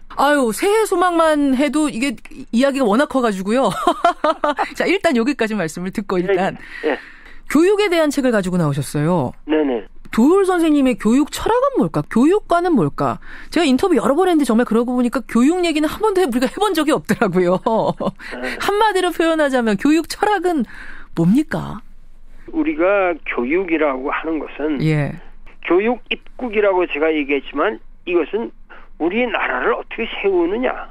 공교육에 대한 공적인 논리를 말하는 겁니다. 이게 좀 큰 차원의 교육이군요. 그러니까 흔히들 이걸 착각해서 공교육의 대전제 같은 것은 접어놓고 학생 개개인의 개성을 발현시켜줘야 된다든가 그들의 체험을 충실하게 해줘야 된다. 지금 그게 아니라 민주주의가 작동하도록 만드는 시민을 어떻게 교육시키느냐. 그런데 이 민주사회의 시민의 원리가 창의력, 자유 지금 그게 아니라 성숙한 인간들의 협동을 전제로 하지 않으면은 안 됩니다. 성숙한 인간들의 협동. 예, 예. 근데 지금 우리 교육이 자유분방함, 개성 이런 걸 강조하는 쪽으로 가면서 그 협동이라는 부분, 성숙한 시민 민주사회로 가는 그 방향이 아닌 방향으로 가고 있다고 보세요? 그렇죠. 그것을 그냥 풀어만 주면은 그게 진보다 이렇게 얘기하는 거예요. 교육 자체를 다 포기하고 있어요. 지금 교육을 포기하면서 뭐냐면 제도가 잘못됐다고 제도만 고치려고 그래. 그러면서 고교 교육에 있어서 그것도 대학처럼 뭐 선택 과목으로 가겠다. 고교 학점제라는 거. 지금 그게 말이 되는 얘기란 말이죠. 지금. 그러니까 아이들을 너무 지금까지 주입식으로 한 줄로 똑같이 세워가지고 우리가 교육시키지 않았느냐. 아이들의 개성 존중해주고 고교 학점제라 그래서 대학처럼 골라서 이 강의 저 강의 들을 수 있게 하자. 뭐 이런 제도거든요. 미국에서도 많이 하는. 그러니까 기본적으로 우리가 중고등학교라고 하는 것은 민주 시민으로서의 기본적인 문법을 가르치는 시기예요. 어떤 민지 시민으로서의 기본 문법을 가르쳐야 되는 시기인데 공교육이 무너지면서 학원 가서 공부하고 학교에서는 자고 뭐 이런 식으로 공교육 교실이 무너졌다는 이야기를 하는데 이렇게 교실이 무너지다 보니까 가르쳐야 될 걸 못 가르치고 있다 지금. 지금 교실이라는 건 강의가 이루어지고 있는 가구들과의 공적인 장이에요. 공적인 장에서 자기가 있는 시간 동안은 그들과 협동하고 선생님과 협동해 가면서 교육을 받아야 되는 피교육자의 자세가 있어야 되는 거예요. 그렇지 않으면 그런 애들은 올 필요가 없어요. 그래요. 저는 좀 놀란 것이 도월 선생님은 사실은 굉장히 프리한 교육을 외치실 줄 알았는데 오히려 중고등학교의 교육은 지금보다 엄격해져야 된다. 교실이 어떤 좀 원칙하에 다시 바로 서야 된다. 너무 당연한 거예요. 지금 체벌 절대 못하게 돼 있거든요, 선생님들이. 이것도 좀 필요하다고 보세요? 그러니까 권위주의는 나쁜 거지만 권위는 조장될수록 좋은 거예요. 근데 체벌을 해서 권위가 바로 생기는 건 아닐 텐데. 체벌이라는 문제도 교사의 교육 방식에 상당히 합리적인 대안으로서 일부 가능하다는 것을 내가 얘기하는 것이고 그러면 애를 때린다든가 이런 건 말이 안 되죠. 폭력을 쓰라는 얘기가 아니라. 그런 얘기가 아니라 옛날에 해초리 같은. 사랑의 해초리. 우리의 교육은 어디까지나 인문주의 교육이었고 그러기 때문에 조선조로부터 내려온 서당 교육이라든가 이런 거에 우리가 훨씬 지금 내가 보기엔 못 미치고 있습니다. 조선시대 서당 교육에도 못 미치는 교육을 지금 하고 있다. 선생님 말씀 조금만 제가 정리를 해보자면 자유, 개성 이런 것을 강조하는 쪽으로 가면서 스승의 권위가 무너지고 훈육의 원칙 같은 것, 규율이 무너진 교실. 그러면서 공교육 전체가 지금 무너져버린. 그래서 그곳에서 민주주의 시민으로서 갖춰야 될 것들을 배워야 하는데 그걸 제대로 못 배운 채 지금 내보내고 있는 건 아니냐. 되는 거죠. 그렇게 분석하고 계시는군요. 그러면 선생님, 그동안의 어떤 주입식 교육이라든지 획일적인 교육이 문제다 해가지고 대학 입시 방식이 많이 변했어요. 학생부 종합전형이라고 해서 이 학생의 경험, 잠재력 이런 걸 보겠다는 겁니다. 취지가 굉장히 좋아요. 그래서 자기소개서도 써오라 그러고 이 학생이 동아리는 뭘 했는지도 보고 봉사활동 뭘 했는지 무슨 대회는 나가봤는지 이런 걸 다 보고 뽑는다는 겁니다. 미국식 방법이죠. 이게 지금 찬반 논란이 거셉니다. 이 방식은 어떻게 보세요? 그러니까 학생의 학교에서의 성취를 어떻게 평가하느냐 하는 문제인데 교사들이 아주 성실하게 그런 레포트를 써줄 수 있고 본인들도 그러한 그 자기소개서를 쓰고 이러한 것은 우리나라 교육의 수준을 높이기 위해서 필요한 겁니다. 취지가 좋다. 그건 나쁘지 않아요. 근데 문제는 예를 들어 선생님의 그 가르치는 방식의 기본이 뭐냐면 렉처예요. 렉처. 강의. 강의죠. 강의하는 거예요. 근데 강의 중심이면 꼴보수고 그건 뭐 세미나식으로 하고 체험학습으로 해도 현장학습으로 간다. 그러면서 빙빙 놀고 다니고 기본적으로 선생님이 학생들에게 강의를 통해서 민주시민사회의 그 기본적인 원리, 이 내가 주장하는 인의예지라고 하는 이 기본적인 원리를 강의를 해줘야 되는 거예요. 가르칠 것을 가르쳐야 하는데. 가르쳐야 되는데 그렇지 않고 지금 말씀드린 그런 것만을 다 해서 평가한다는 건 불가능한 거예요. 우리 현실에는 이게 사실 맞지 않는다 이런 말씀이시군요. 보조적인 자료를 가지고 보조 자료를 가지고 왜 주객의 문제, 근본의 문제를 흔들고 앉았냐 이런.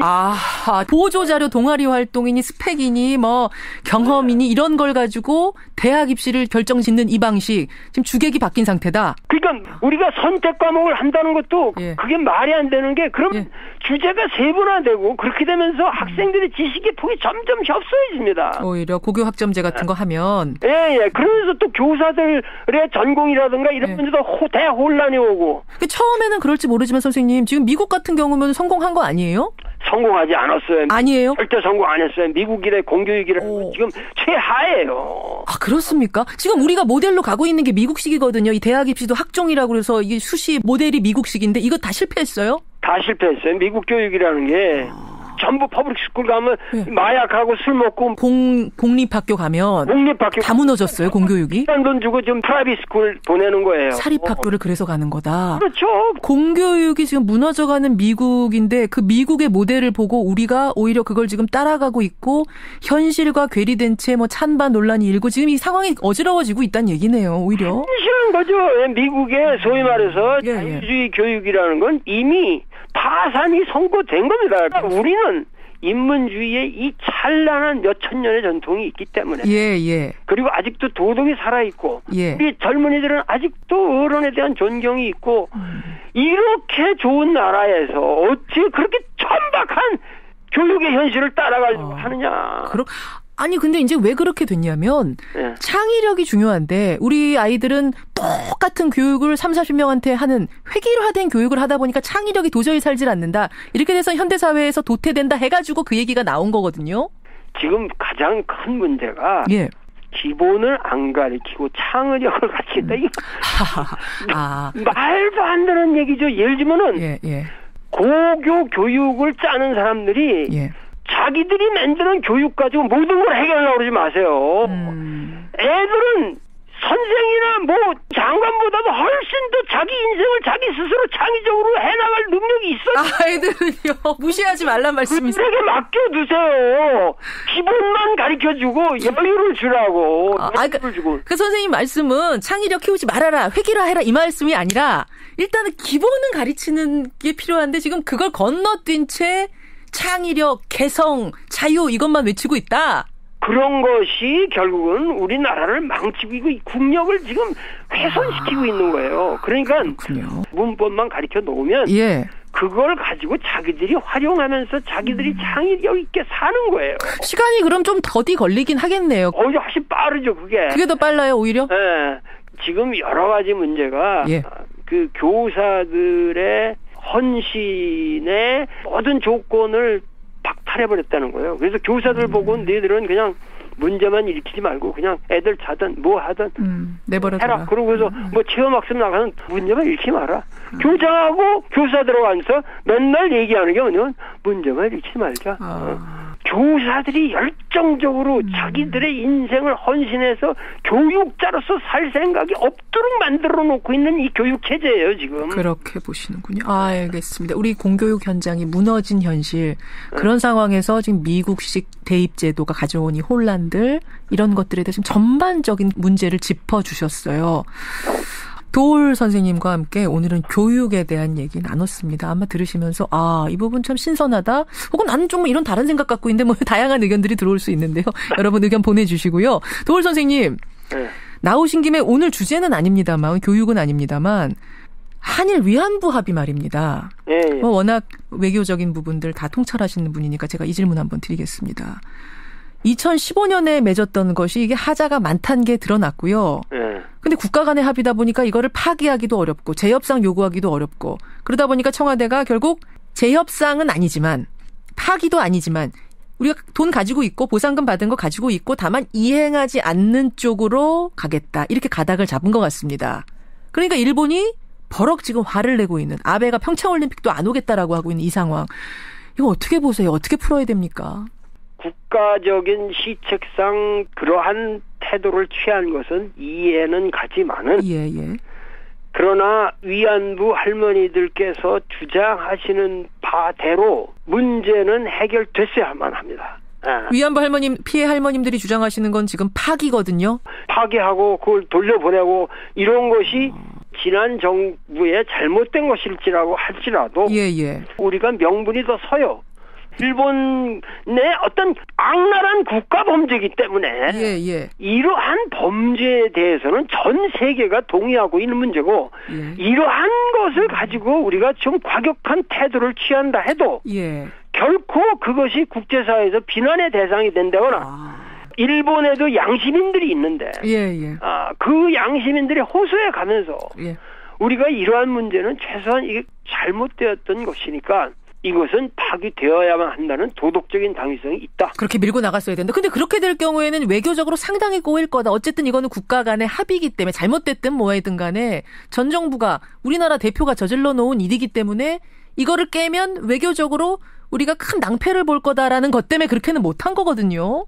네, 하여튼 그 입장은 제가 이해를 하겠고 그러나 저한테 묻는다면 저는 밀어붙였습니다. 밀어붙였을 거다. 밀어붙이고 이러한 것을 위해서 만약에 한일 관계가 악화된다면 그거는 사드에서 생긴 문제보다 더 마이너한 문제죠. 그거는 어떻게든지 또다시 외교적 전략 차원에서 해결할 수 있는 거예요. 하긴 또 전 세계가 어쨌든 이 문제에 대해서는 완전히 우리 편을 들고 있는 거니까 뭐 그런 것들을 기반 삼아서 우리 정부가 이 세계 전략을 짤 때 이제는 그냥 아시아의 조그만 페닌슐라의 어떤 로컬한 가버먼트라는 생각하지 말고 반도의 조그만 나라 전 세계의 10대 강국 중에 들어있는 대한민국의 위상을 가지고 일본 당신들 잘못한 거 좀 반성해야 되지 않아 이거 무리가 있는 줄 알면서 이거는 새로운 원칙을 세워서 나가자. 그것이 우리 한일 관계의 항구적인 문제들을 해결하는데 도움이 될 것이다. 그렇게 보시는군요. 어쨌든 이건 우리한테 명분이 확실한 거니까 그 명분대로 밀고 갔어야 된다. 한 가지만 더 여쭙습니다. 박근혜 전 대통령에 대해서 국정농단 사태 때 그 전부터 사실은 날카로운 비판을 계속해 오셨어요. 지금 국정농단 재판을 전부 보이콧하고 있습니다. 국선 변호사들 접견도 안 해주고 있습니다. 그러더니 특활비 뇌물수수 혐의로 추가 기소가 되니까 거기에 대해서는 불이 나게 변호사도 선임하고 대응을 한다 그럽니다. 지금 이 돌아가는 상황들은 어떻게 보십니까? 저는 얼마나 박근혜 전 대통령이 미숙한 인간인가. 어떻게 국민들이 대통령의 자격을 갖춘 사람이라고 해서 뽑았을까. 이런 데 대한 아주 처절한 반성이 들고 인간적으로는 거의 정신박약자에 가까운 듯한 행태를 보이는 저 사람에 대해서 상당히 가슴 아프고 동정이 일죠. 왜 특히 이 재판 돌아가는 거 보면서 그런 생각까지 드셨어요? 지금 모든 그 일련의 흐름을 보면은 불쌍하고 연민의 정이 저는 더 든다고요. 많은 사람들이 그렇게 박근혜 불쌍하지 않아 이렇게 생각할지 모르겠어요. 그러나 우리가 지금 생각해야 할 거는 왜 이순신 장군이 노량해전에서 도망가는 놈들인데 왜 도망가는 놈들을 그렇게 처절하게 쫓아가서 자기 목숨을 바치면서 그 항전을 하셨을까? 왜입니까? 다시는 이 길을 돌아오지 못하게 부대를 위해서 다시는 이 땅을 너희들이 돌아오지 못하게 매운맛을 내가 주면서 보여주겠다는 거예요. 다시는 이런 짓 못하게. 어차피 도망가지만 도망가는 사람 잡고라도 매운맛을 끝까지 보여주고 그 뿌리까지 다 뽑아버리자는 심정이셨을 거다. 이순신 장군은. 이순신 장군은 그거죠. 후대 역사를 생각하는 거예요. 내 목숨 하나 바쳐서라도 이것을 최후의 한놈까지 다 박멸할 때까지 내가 그들에게 고독을 치러주고 임진왜란이라고 하는 이 처절한 죄악에 그들이 얼마나 책임이 있냐는 걸 갖다 역사에다 기록해놓겠다는 거예요. 저는 그럼 그 말씀 들으니까요. 지금 사실은 이제 적폐청산 작업을 우리가 하고 있죠. 촛불 이후 탄핵 이후에. 그런데 적폐청산 이제 이 정도면 됐다. 이거 국가가 성장하는데 발목 잡는다. 그만 과거에 집착하고 이제는 미래를 논하자. 이런 이야기들도 나옵니다. 피로감 같은 게 나와요. 그게 참 너무 한심한 얘기들이죠. 아직 우리는 적폐청산의 그걸 100이라고 그러면 1%도 못했어요. 1%도 못했다 정도로 보세요. 1%도 못했어요 지금. 오늘날 박근혜의 이러한 모든 태도에 대해서도 아주 치열하게 우리는 국민들이 전부 이순신 장군과 같은 그러한 마음으로 다시는 이런 대통령이 나와서는 아니 될 것이고 다시는 누구든지 정권을 잡아서 이러한 황당한 짓들을 하지 못하도록 우리가 끝까지 처벌해야만 합니다. 정리가 되네요, 선생님. 사실은 적폐청산 이 정도면 됐지. 이제 미래를 얘기해야 될 거야. 과거는 이제 그만 덮어두자라고 하는 분들도 상당히 지금 많아지고 있는 상황이었는데 왜 적폐청산을 해야 되는가에 대한 과거의 우리 경험을 가지고 논리적으로 설명을 해 주셨어요. 그런 거군요. 우리가 과거에서 배워야 할 게 그런 거군요. 알겠습니다. 도올 선생님, 오늘 귀한 말씀 감사드립니다. 새해 복 많이 받으시고요. 건강하세요. 네네. 고맙습니다. 네. 도올 김영옥 선생님이었습니다.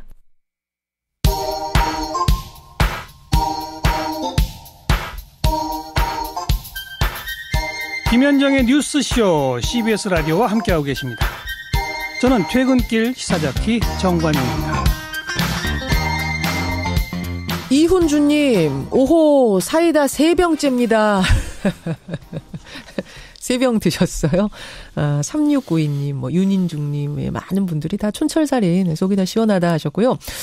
5795님, 사실 이 교육관에 대해서는 이 호불호가 갈릴 수 있습니다. 여러분 의견 다양하게 들어올 수 있는데, 5795님은 동의를 하셨네요. 엄격한 교육이 좀 필요하다. 지금 너무 풀어준 거 아니냐 이런 말씀하셨고, 오진성님은 그 반대 의견.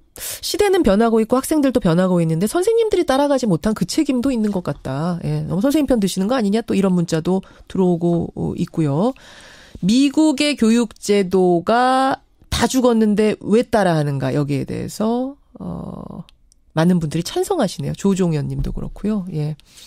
교육체계 다 죽었는데 왜 따라갑니까? 선생님들은 지금 애들이 교실에서 잠자는 거 보면서도 뭔가 아무것도 할 수 없는 이 현실, 이런 것들에 대해서 개탄하는 문자가 많이 들어옵니다. 거래소 폐쇄 문제에 대해서도 뜨겁게 들어오는데 일단은 폐쇄 찬성 쪽이 조금 더 많고 폐쇄보다는 규제 정도 어떻게 했느냐라는 중재안도 꽤 많이 들어오고 있고요. 고맙습니다.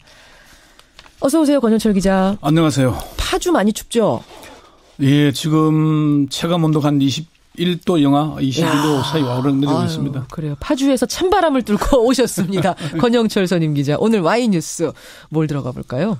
유영하 변호사와 관련된 얘기입니다. 서울지방변호사회가 유영하 변호사에 대한 변호사들의 징계 청구를 받아들여서 조사 절차에 들어갔습니다.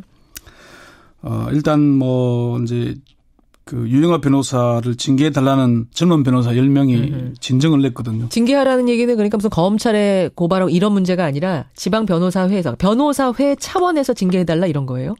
그렇죠. 변호사 자격에 문제가 있다. 변호사법, 변호사윤리장전 위반 이런 게 있다는 것인데 일단은 지금 구체적인 징계 절차에 들어간 건 아니고요. 그 징계 절차에 들어가기 위한 예비조사에 착수를 했습니다. 지난 그제 이제 서울 그 변호사 10명이 유영하 변호사를 징계해달라는 진정서를 접수했거든요. 어제 서울 변호사회가 예비조사위원회에 배당을 했습니다. 서울 변호사회가 징계 진정을 각하하지 않고 예비조사위원회에 배당했다는 건 징계 가능성이 있다고 보는 겁니다. 그렇군요. 네네. 변호사들이 같은 변호사를 징계해달라라고 진정을 내는 게 이게 종종 있는 일입니까? 좀 이례적이죠. 그렇죠? 전혀 없는 일은 아니지만은 드문 일입니다. 어쨌건 그 박근혜 최순실의 국정농단 사건이 일어난 뒤 처음으로 박근혜 피고인의 변호인을 징계해달라는 진정이 접수됐다는 게 사실 관심사안이죠. 자, 그럼 제일 궁금한 거 변호사들이 보기에 같은 변호사인 유영하 변호사가 뭘 잘못했다고 지금 조사를 하라는 거예요? 10명의 변호사가 낸 진정서는 크게 3가지 이유를 꼽고 있습니다. 첫 번째는 유영하 변호사가 박 피고인에 대한 변호사 사임계를 제출했었잖아요. 10월 16일에. 그랬죠. 그리고 나서도 수차례 접견을 했는데 이게 미선임 변호를 금지하고 있는 변호사법 29조 2를 정면으로 위반한 것이다는 것이고요. 잠깐만요. 그러니까 국정농단 사태로 유영하 변호사가 선임이 됐다가 중간에 석방이 구속이 연장되면서 그때 다 사임했죠. 그 후에도 몇 번 가서 만났어요? 예, 만났습니다. 접견했죠. 아니 국선 변호사들은 한 번도 안 만나주면서 유영하 변호사는 만났어요? 변호사가 아닌데도? 국선 변호사 선임되기 전에 이제 이전에 그것이 변호사법 위반이다. 첫 번째. 두 번째는 변호사법 24조 2항은 변호사는 그 직무를 수행할 때에 진실을 은폐하거나 거짓 진술을 하여서는 아니 된다라고 규정하고 있고요. 변호사 윤리장전 제11조 1항은 변호사는 의뢰인의 범죄 행위, 기타 위법 행위에 협조하지 아니한다라고 규정을 하고 있습니다. 예. 그런데 유영하 변호사는 검찰이 국정원 특활비 수사와 관련해서 박근혜 피고인의 재산을 동결시키려고 하니까 예. 30억 원이 변호인 선임료다 이렇게 주장을 했잖아요. 선임료로 받은 거다 이렇게 주장했어요. 예. 이게 아무래도 뭐 수임 관행에 비춰볼 때 정상적이라고 보기는 어렵고 검찰의 재산 보전 직무를 방해하는 행위라고 볼 수 있다는 거죠. 이게 두 번째고요. 계약서를 안 쓴 거죠? 뭐 계약서도 아직 뭐 선임할 때 쓰기 위한 돈이다 이렇게 표현을 했으니까.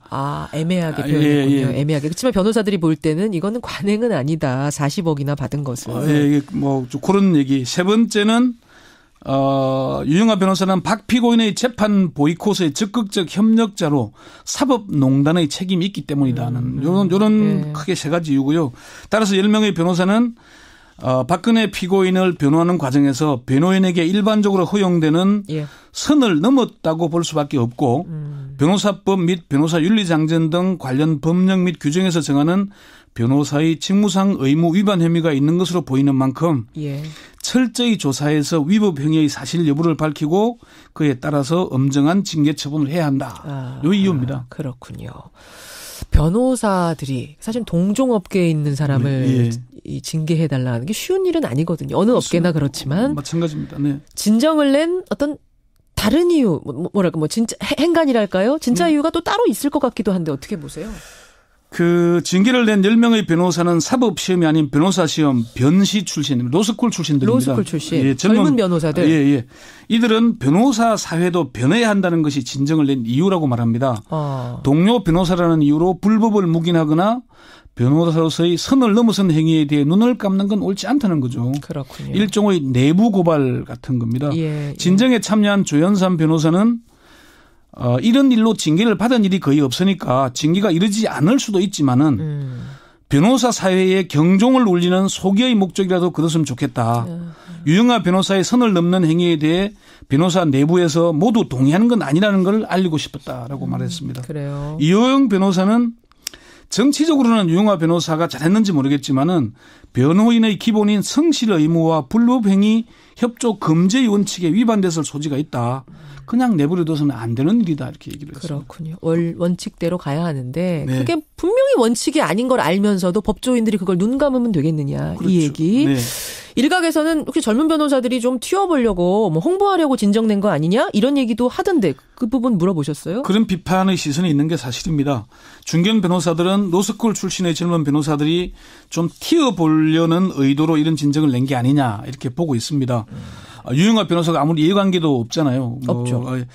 그렇지만 이런 시선에 대해서 젊은 변호사들은 억울하다고 말합니다. 억울하다. 조현선 변호사는 저희들로서는 좀 억울한 면이 있다. 우리가 이걸 한다고 해서 얻는 이득이 사실상 없다. 주변 자기 이름이 공개되고 나서 주위에서 너무 많은 연락을 받고 있다. 근데 이름 알려지는 거는 이거 좋은 거 아니에요? 홍보되니까? 홍보를 한다 그러지만 꼭 좋은 정치라는 건 아니기 때문에. 그렇죠. 꾸짖는 선배 변호사들이 많다 그럽니다. 오히려. 그래서 내가 무슨 이득을 위해서 했다고 하는지 모르겠다. 잃는 게 훨씬 많다. 잃는 게 더 많다. 이렇게 얘기했고요. 이호영 변호사는 유영하 변호사가 검찰 소환에도 불응을 하고 그래서 변호사 사회에서 공론화가 되도록 진정을 낸 것이다. 변호사의 불법에 대해 조사의 발동을 촉구하는 의미에서 냈을 뿐이다라고 얘기를 했습니다. 그래요. 실제로 징계 가능성은 어때요? 이런 일로 징계를 받은 전례는 없지만은 유영하 변호사의 경우 도가 지나쳤다는 평가가 많습니다. 한 중견 변호사는 유영하 변호사가 30억 원이 변호사 수임료라고 하는데 만약 사실이라면은 과다한 보수를 약정한 것으로 징계 사유가 된다. 또 변호사 수임료가 아닌데 수임료라고 거짓 주장을 했다면은 의뢰인의 몰수될 재산을 은닉하는데 협조한 것이니까 마찬가지로 징계 사유가 된다. 이래도 징계 사유고 저래도 징계 사유가 된다. 징계 사유, 저래도 징계 사유. 대한변협의 핵심 관계자는 유영하 변호사가 자기 발등을 찍었다. 30억 원을 수임료로 받았다고 하면은 세금을 아무리 못해도 40%인 10여. 그러니까요. 세금을 그렇게 많이 뗀다면서요. 또 부가세도 10%. 그러니까 절반을 세금으로 내야 된다. 수임료라고 하면 그렇게 내야 된답니다. 그렇죠. 그런데 이게 또 세금을 내지 않기 위해 선기를 내지 않으면은 거짓말을 했으니까 품위유지 위반이 되고. 그렇게 되네. 이러나 저러나. 예, 박찬원 교수는 유 변호사가 관리하는 박근혜 피고인의 돈을 선임료 운운하는 주장은 허위 가능성이 커서 검찰의 정당한 공무집행을 방해하는 행위가 될 수 있다. 예. 그렇게 얘기를 하기도 했습니다. 그러니까 이게 아무래도 징계 가능성이 높다고 보는 쪽이 더 우세합니다. 권유서 선임 기자. 현재 그것도 궁금하지만 변호사가 왜 변호사를 진정 냈을까 이것도 궁금하지만 그거보다 더 궁금한 건요. 박근혜 대통령은 그 30억에 10억, 그러니까 수표 30억, 현금 10억 해서 40억이라는 큰 돈을 왜 다른 사람도 아닌 유영하 변호사한테 맡겼을까? 저는 사실 그게 제일 궁금해요. 이걸 전부 다 수임료라고 보기엔 너무 크잖아요. 사실 자기 재산이잖아요. 혹은 수임료로 쓰라고 하더라도 다른 믿을 만한 다른 뭐 친척이든 누구한테 맡겼다가 그걸 수임료로 건네줄 수도 있었을 텐데 턱하니 바로 유영하 변호사한테 맡겼단 말입니다.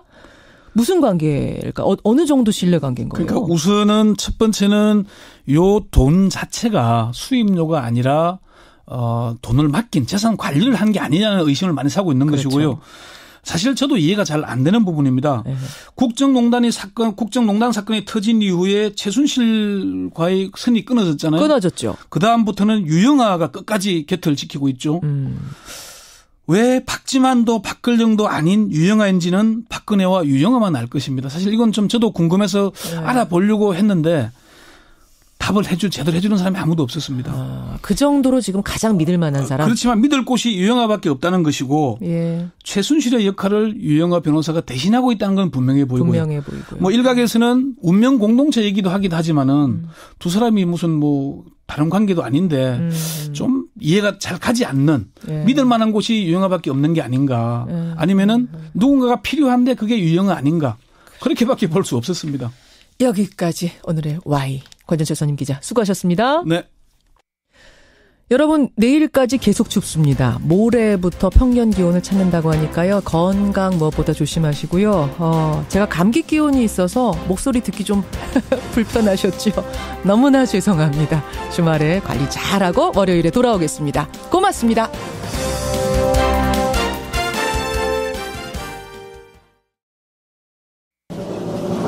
김현정의 뉴스 쇼.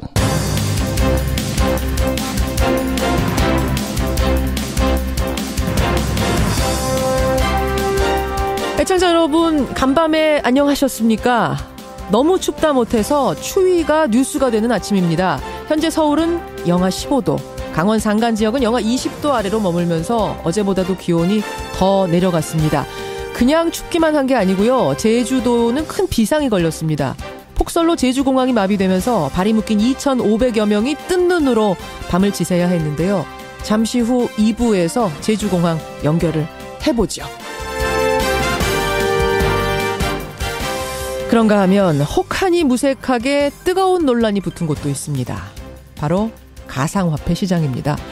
각국에서 규제 움직임이 일고 있는 가운데 우리나라에서는 거래소 폐쇄를 목표로 입법을 검토하고 있다. 이런 박상기 법무부 장관의 발언이 어제 나오면서 하루 종일 큰 술렁임이 있었습니다. 청와대가 나서서 폐쇄 방침은 확정 아니다. 진화에 나서긴 했지만 혼란이 상당하죠. 잠시 후에 이 부분도 인터뷰해보죠. 올 들어서 가장 추운 아침입니다. 김현정의 뉴스쇼 출발하죠.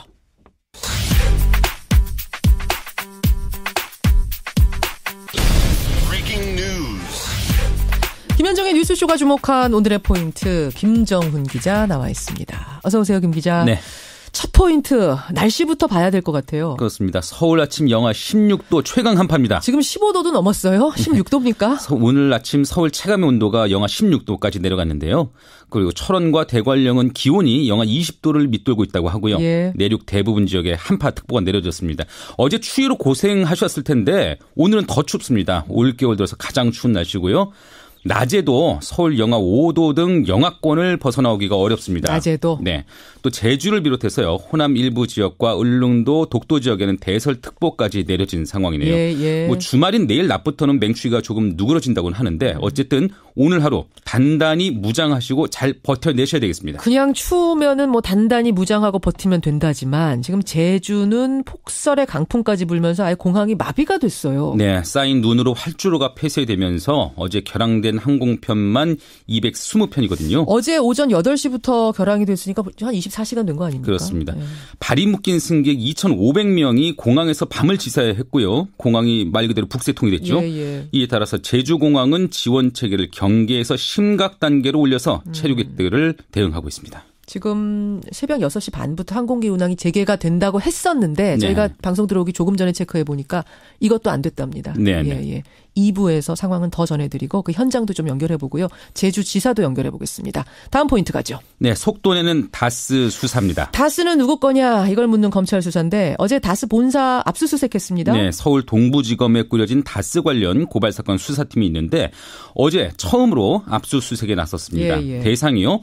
경북 경주시 다스 본사 그리고 관련자 사무실 주거지 등 10여 곳입니다. 이명박 전 대통령의 친형 이상은 다스 회장 자택도 포함이 됐죠. 검찰은 압수물을 분석해서 참고인들의 진술과 대조 작업을 벌일 예정이고요. 이를 통해서 다스 비자금으로 지목된 120억 원의 실체를 규명한다는 방침입니다. 앞서서 민변 등이 지난달 7일에 다스 실소유주가 비자금 120억 원을 조성한 혐의가 있다 이렇게 고발하면서 수사가 시작됐거든요. 그렇죠. 본격적으로 속도를 내는 이번 검찰 수사. 다스는 누구 것이냐는 국민적 물음에 답을 내줄지 한번 지켜보시죠. 여기까지 오늘의 포인트 김정훈 기자 수고하셨습니다. 네. 박상기 법무부 장관은 가상화폐 거래소를 통한 거래를 금지하는 법안을 준비 중이라고 밝혔습니다. 가상화폐 거래가 사실상 투기 도박과 비슷한 양상으로 지금 투자자들은 국민의 재산권 침해라며 강하게 반발했습니다. 가상화폐에 대한 우려가 커서 법무부는 거래소를 통한 가상화폐 거래를 금지하는 법안을 준비 중이다. 가상화폐 때문에 또다시 논란이 뜨겁습니다. 법무부의 박상기 장관이 어제 신년 간담회 자리에서 이런 얘기를 한 겁니다. 그러니까 거래소 폐쇄까지도 목표로 하고 있다는 건데요. 이 언급이 나오자마자 시장이 출렁였습니다. 비트코인은 30%가 급락을 했고 다른 가상화폐들도 20-30% 급락을 했습니다. 투자자들의 반발이 거세지자 아직은 확정이 아니다 이런 성명을 다시 내기도 했는데요. 아무튼 정부가 가상화폐 거래를 도박으로 인식하고 있다는 사실만큼은 분명해 보입니다. 저희가요 법무부 측과 반발하는 이용자 측 두 인터뷰를 준비를 해놨었는데 어젯밤 아직은 인터뷰에 나올 수가 없겠다. 내부 조율이 좀 더 필요하다는. 가치에 지금 그 가치에 투자하시는 건 아닌 거잖아요. 그러니까 주식하고는 다른 거 아닌가요? 어떤 기업에 투자하는 것과는? 그 개개 코인의 기초가 되는 가치를 이루고 있는 것이기 때문에 넓게 본다 이런 의미군요. 아무런 경제적 가치에 관련된 어떤 기초가 없다고 얘기하시는 거는 굉장히 좀 같이 봐야 되기 때문에. 알겠습니다. 이 부분은 어떤가요? 이 부분 얘기하시는 분들도 계시던데 그 가상화폐는 누구나 발행할 수 있으면 종류가 굉장히 많다면서요? 우리는 뭐 비트코인만 보통 알고 있는데 이더리움이니 뭐니 굉장히 많은데 누구나 발행할 수 있기 때문에 그런 거다. 그 종류가 계속 나올 수 있고 이 발행을 막을 수도 없기 때문에 신용은 계속 지속될 수가 없다. 게다가 이걸 보증하는 어떤 기관도 없다. 뭐 국가가 개입하는 것도 아니고 기관도 없기 때문에 한번 폭락이 시작되면 이게 어디까지 폭락할지 끝을 알 수가 없는 건데 이걸 그럼 정부가 수수방관만 하고 있으란 말이냐? 개인의 자유로운 투자라고 놔둘 수 있는가? 그 후에 벌어지는 사회적인 피해들, 그 어마어마하게 손실을 본 많은 피해자들, 투자자들은 어떻게 할 것인가에 대해서 정부가 개입을 해야 된다라는 건데 어떻게 생각하세요? 누구도 그것을 화폐라고 생각하지 않고. 그러니까 화폐라고 생각하냐 아니야 그 문제가 아니고요. 언제든지 떨어지고 피해자가 생길 수 있을 가능성이 있기 때문에 정부가 나서서 규제한다. 규제의 지금 명분을 얘기하는 것 같습니다. 가격 변동성은 있죠. 가격 변동성이 있다고 해서 그것이 상품성이 부정된다거나 거래의 대상성이 부정될 수는 없는 것이고요. 지금 그 폭락을 해서 누가 손해 봤습니까? 지금 뭐 피해자들이 상당히 나타나고 있지 않나요? 그거는 가격 변동성 때문이지. 그 박상기 장관께서 어제 말했던 바다 이야기와 같은 그런 일이 지금 벌어지지는 않고 있고요. 하지만 코스닥이나 기타 다른 변동성 있는 상품 가지고는 그런 일이 일어났죠. 하지만 가상화폐는 그런 일이 아직 일어나지 않았고요. 게다가 지금 우리나라 코스닥이나 변동성 있는 이런 주식시장의 상품들은 규제가 있기 때문에 더 이상의 폭락이 벌어지지 않고 30%대에서 뭐 끊어지지만 지금 이것은 규제가 따로 없는 상황인 거죠. 그렇기 때문에 거기에 대해서 항의할 수도 없기 때문에 가만히 있는 것이지 손해본 사람이 없다 이건 아니지 않습니까? 자, 바로 그겁니다. 제가 바로 사실은 오늘 주로 말씀드리고 싶었던 것이 바로 그 포인트인데요. 예. 정부께서는요, 지금 좀 서두르셔야 됩니다. 이렇게 언론 플레이할 시간이 없어요. 지금 폐쇄를 얘기하는 것은 시장에 혼란만을 가져올 것이고 되지도 않은 겁니다. 바로 저 앵커님께서 말씀하셨다시피 규제, 내실 있는 정부안을 통한 입법을 추진해서 규제를 빨리 도입을 해야 됩니다. 예, 지금 그러니까 폐쇄를 얘기할 단계가 아니라 적절한 규제를 해달라 이 말씀이신 거죠? 예, 어제 10만 명이 청와대 홈페이지에 청원을 했습니다. 예. 그걸 면면을 좀 자세히 살펴보시면 조금만 짧게요, 변호사님. 예, 이거 지금 뭐 폐쇄에 대한 반대로 그런 청원 의견이 올라왔지만 규제가 필요하다는 거에 대해서 반대하고 있는 사람은 아무도 없어요. 아, 적절한 규제는 필요하다. 그건 동의한다. 그렇습니다. 예. 그렇군요. 적절한 규제는 필요하지만 과격하게 폐쇄 이렇게까지 가서는 안 된다. 적절한 규제란 건 어느 정도 선이 될까요? 자, 그거는 뭐 저의 개인 의견으로 정해질 수 있는 건 아니고요. 물론 그렇습니다만. 자, 두 가지 측면이 있습니다.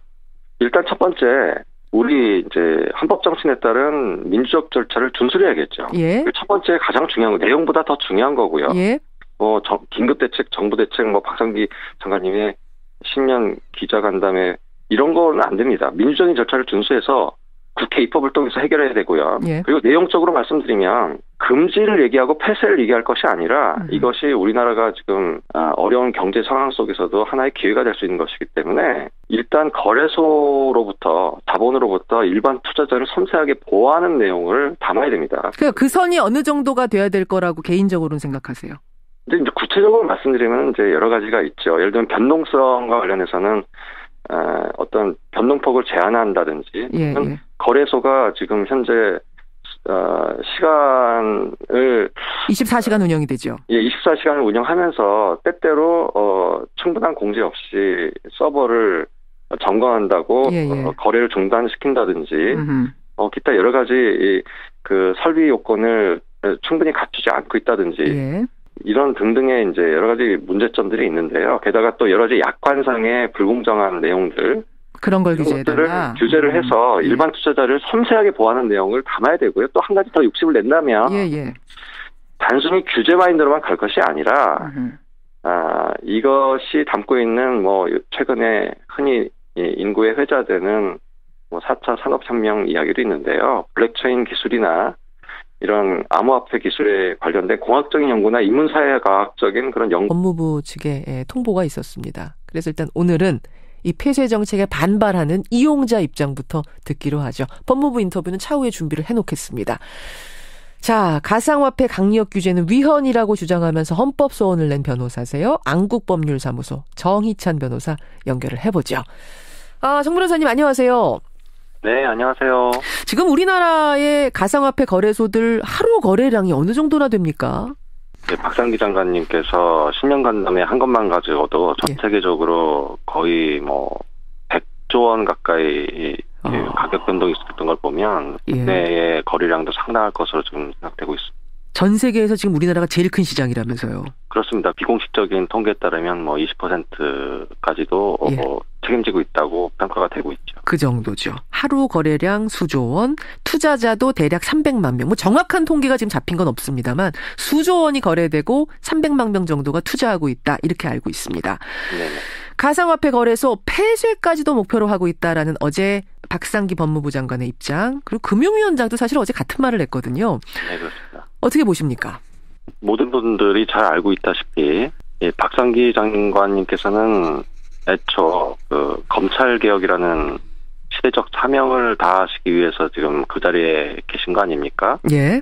사실 암호화폐 관련 업무는 법무부 소관 업무도 아니고 소관 부서인 재정경제부 장관께 맡기셨으면 좋겠습니다.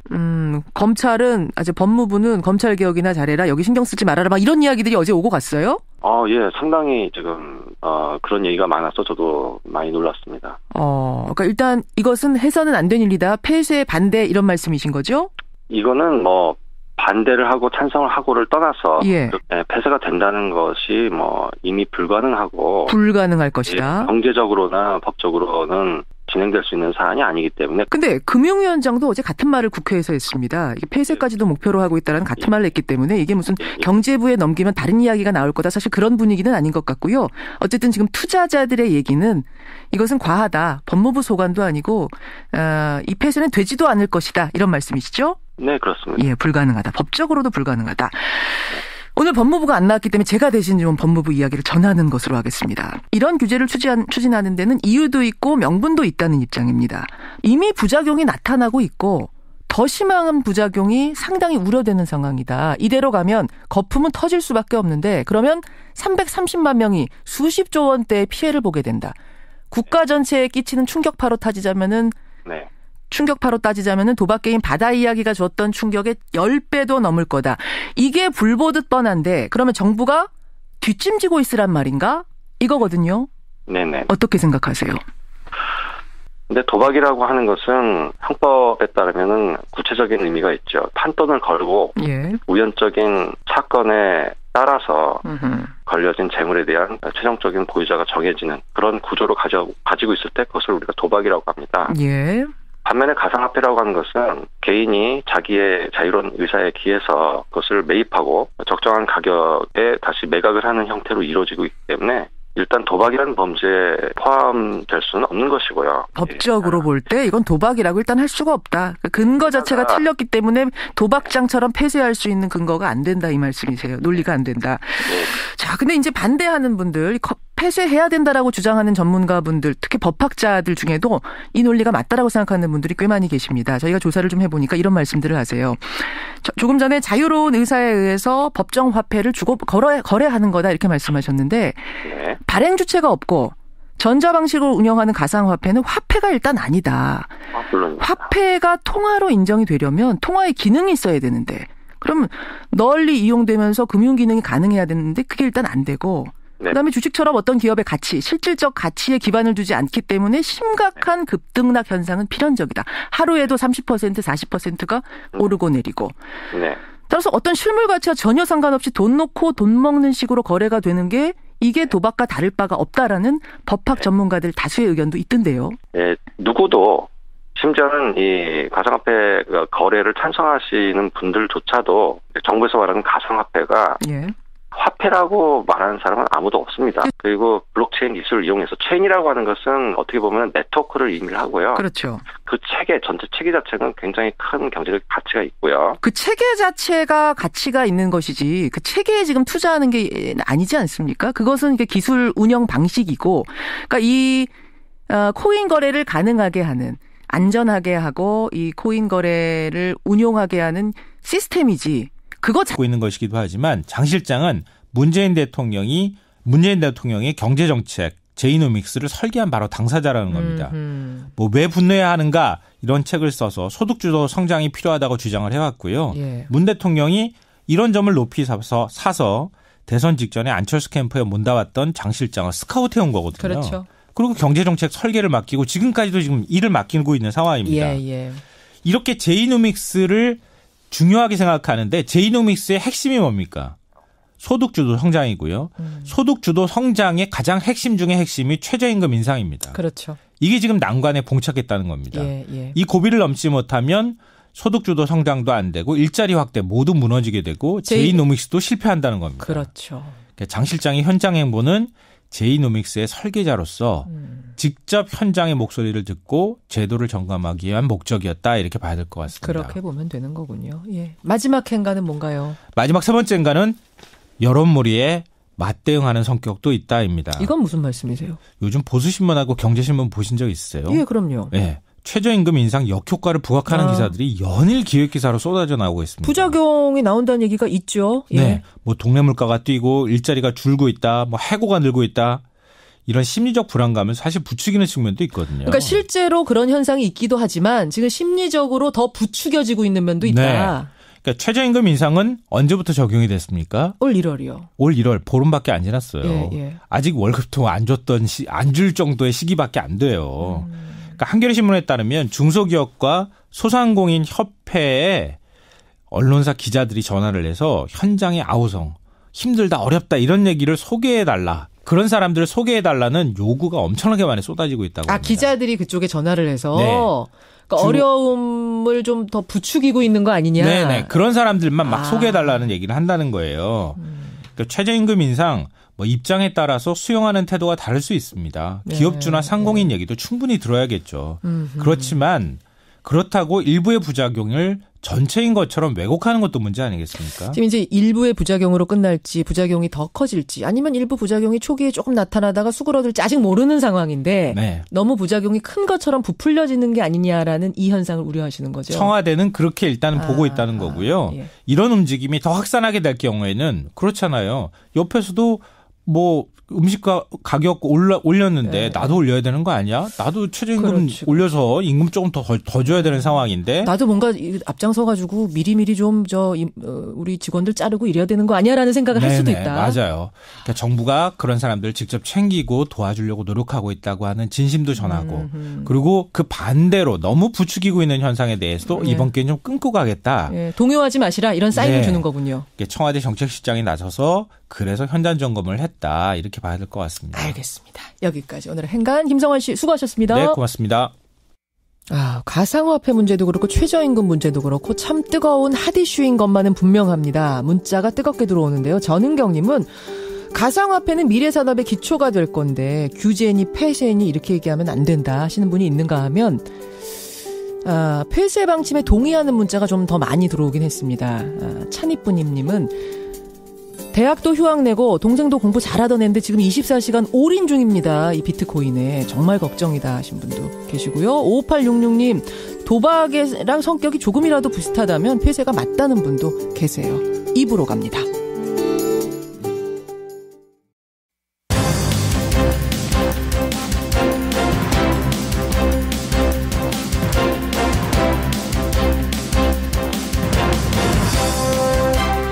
김현정의 뉴스쇼 2부 출발합니다. 강풍과 폭설로 제주공항이 폐쇄가 됐습니다. 앞서 예고해드린 대로 간밤에 제주공항에 발이 묶여서 밤을 지새운 분이 계세요. 시민 한 분 연결을 해보고요. 이어서 제주도 원희룡 지사의 입장도 들어보겠습니다. 오늘 2부에는요. 도올 김용옥 선생님의 인터뷰도 준비가 되어 있습니다. 새 책을 들고 나왔는데 이번에는 교육이라 그럽니다. 교육. 예. 2018년 새로운 해에 교육을 화두로 삼은 이유는 뭔지, 우리 교육 어떻게 가야 된다고 보는지 자세한 얘기 들어보죠. 오늘 권영철의 와이뉴스에서는요. 얼마 전에 유영하 변호사에 대해서, 그러니까 박근혜 전 대통령의 특활비 뇌물죄를 방어하기 위해 선임된 유영하 변호사에 대해서 서울지방변호사회가 조사에 착수했다고 합니다. 징계를 해달라는 진정서를 이 변호사들이 냈다고 하는데 도대체 같은 변호사들이 왜 이런 움직임을 보이는 건지 권영철 기자가 꼼꼼히 취재해봤습니다. 50원의 단문 100원의 장문 유료 문자 샵 1212 카톡 레인보우까지 열어놓고 지원하는 기구 설치 등에 관한 내용도 빨리 이제 각계 전문가를 모아서 내실 있게 준비해야 된다 이렇게 봅니다. 알겠습니다. 예, 정부에 대해서 지금 헌법 소원을 제기하신 분이세요. 정희찬 변호사. 오늘 여기까지 듣도록 하겠습니다. 고맙습니다. 네, 감사합니다. 예.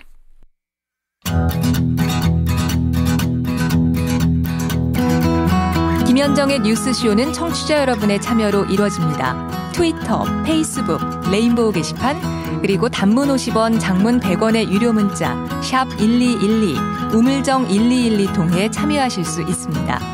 김현정의 뉴스쇼, 여러분과 함께 만듭니다. 김성환의 행간 시사평론가 김성환 씨 나오셨습니다. 어서 오십시오. 네, 안녕하세요.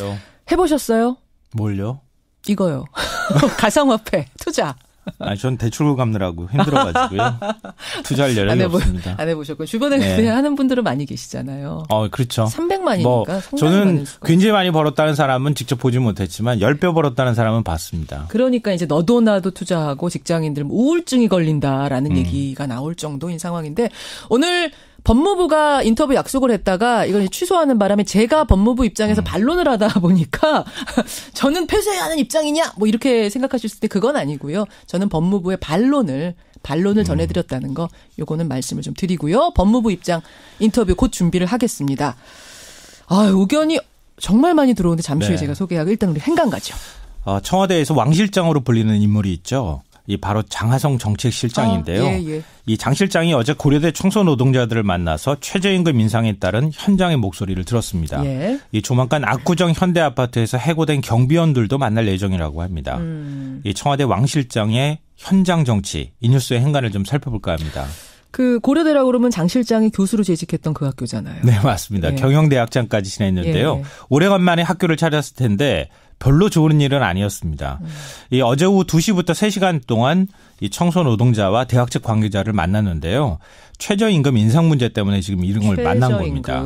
이 지난달 청소 노동자 10명이 퇴직을 했는데 대학 측이 그 자리를 다른 청소 노동자로 채운 게 아니라 파트타임으로 시간제 일자리 일종의 알바로 대체를 하겠다 이렇게 노조에 통보를 한 겁니다. 이게 이제 최저임금이 인상이 된 걸 예고를 미리 이제 대비하는 차원에서 이렇게 했다 이렇게 노조 측은 보고 있고요. 일주일 넘게 항의 집회를 하고 있는 상황입니다. 이 고용 불안을 호소하는 청소 노동자들에게 장 실장이 도깨비 방망이를 갖고 있는 건 아니지만 말뿐이 아니라 진심을 다해 노력하겠다 이렇게 얘기를 했고요.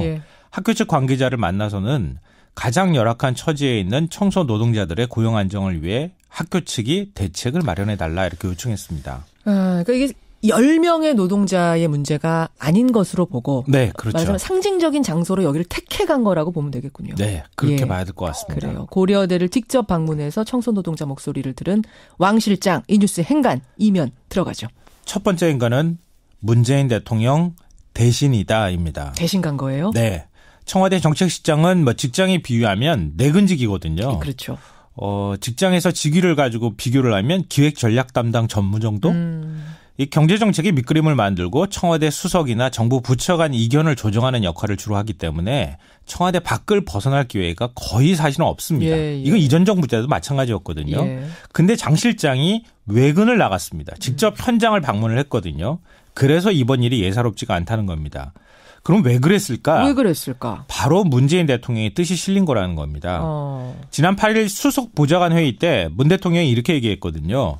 아파트 경비원, 청소 업무 종사자 이렇게 콕 집어가지고 고용이 흔들리지 않도록 특별한 대책을 마련하라 이렇게 지시를 했습니다. 신년 기자회견에서도 취약계층의 고용이 위협받지 않도록 청와대부터 직접 점검해 나가겠다 이렇게 약속을 했습니다. 그러니까 장 실장은 이 청와대 최저임금 성이 왕씨가 아닙니다, 여러분. 네, 장하성 실장입니다. 장하성 실장. 청와대 최저임금 태스크포스 단장도 지금 맡고 있는 상황이거든요. 그러니까 장 실장의 현장 행보에는 문재인 대통령의 뜻이 실려 있다 이렇게 봐야 될 것 같습니다.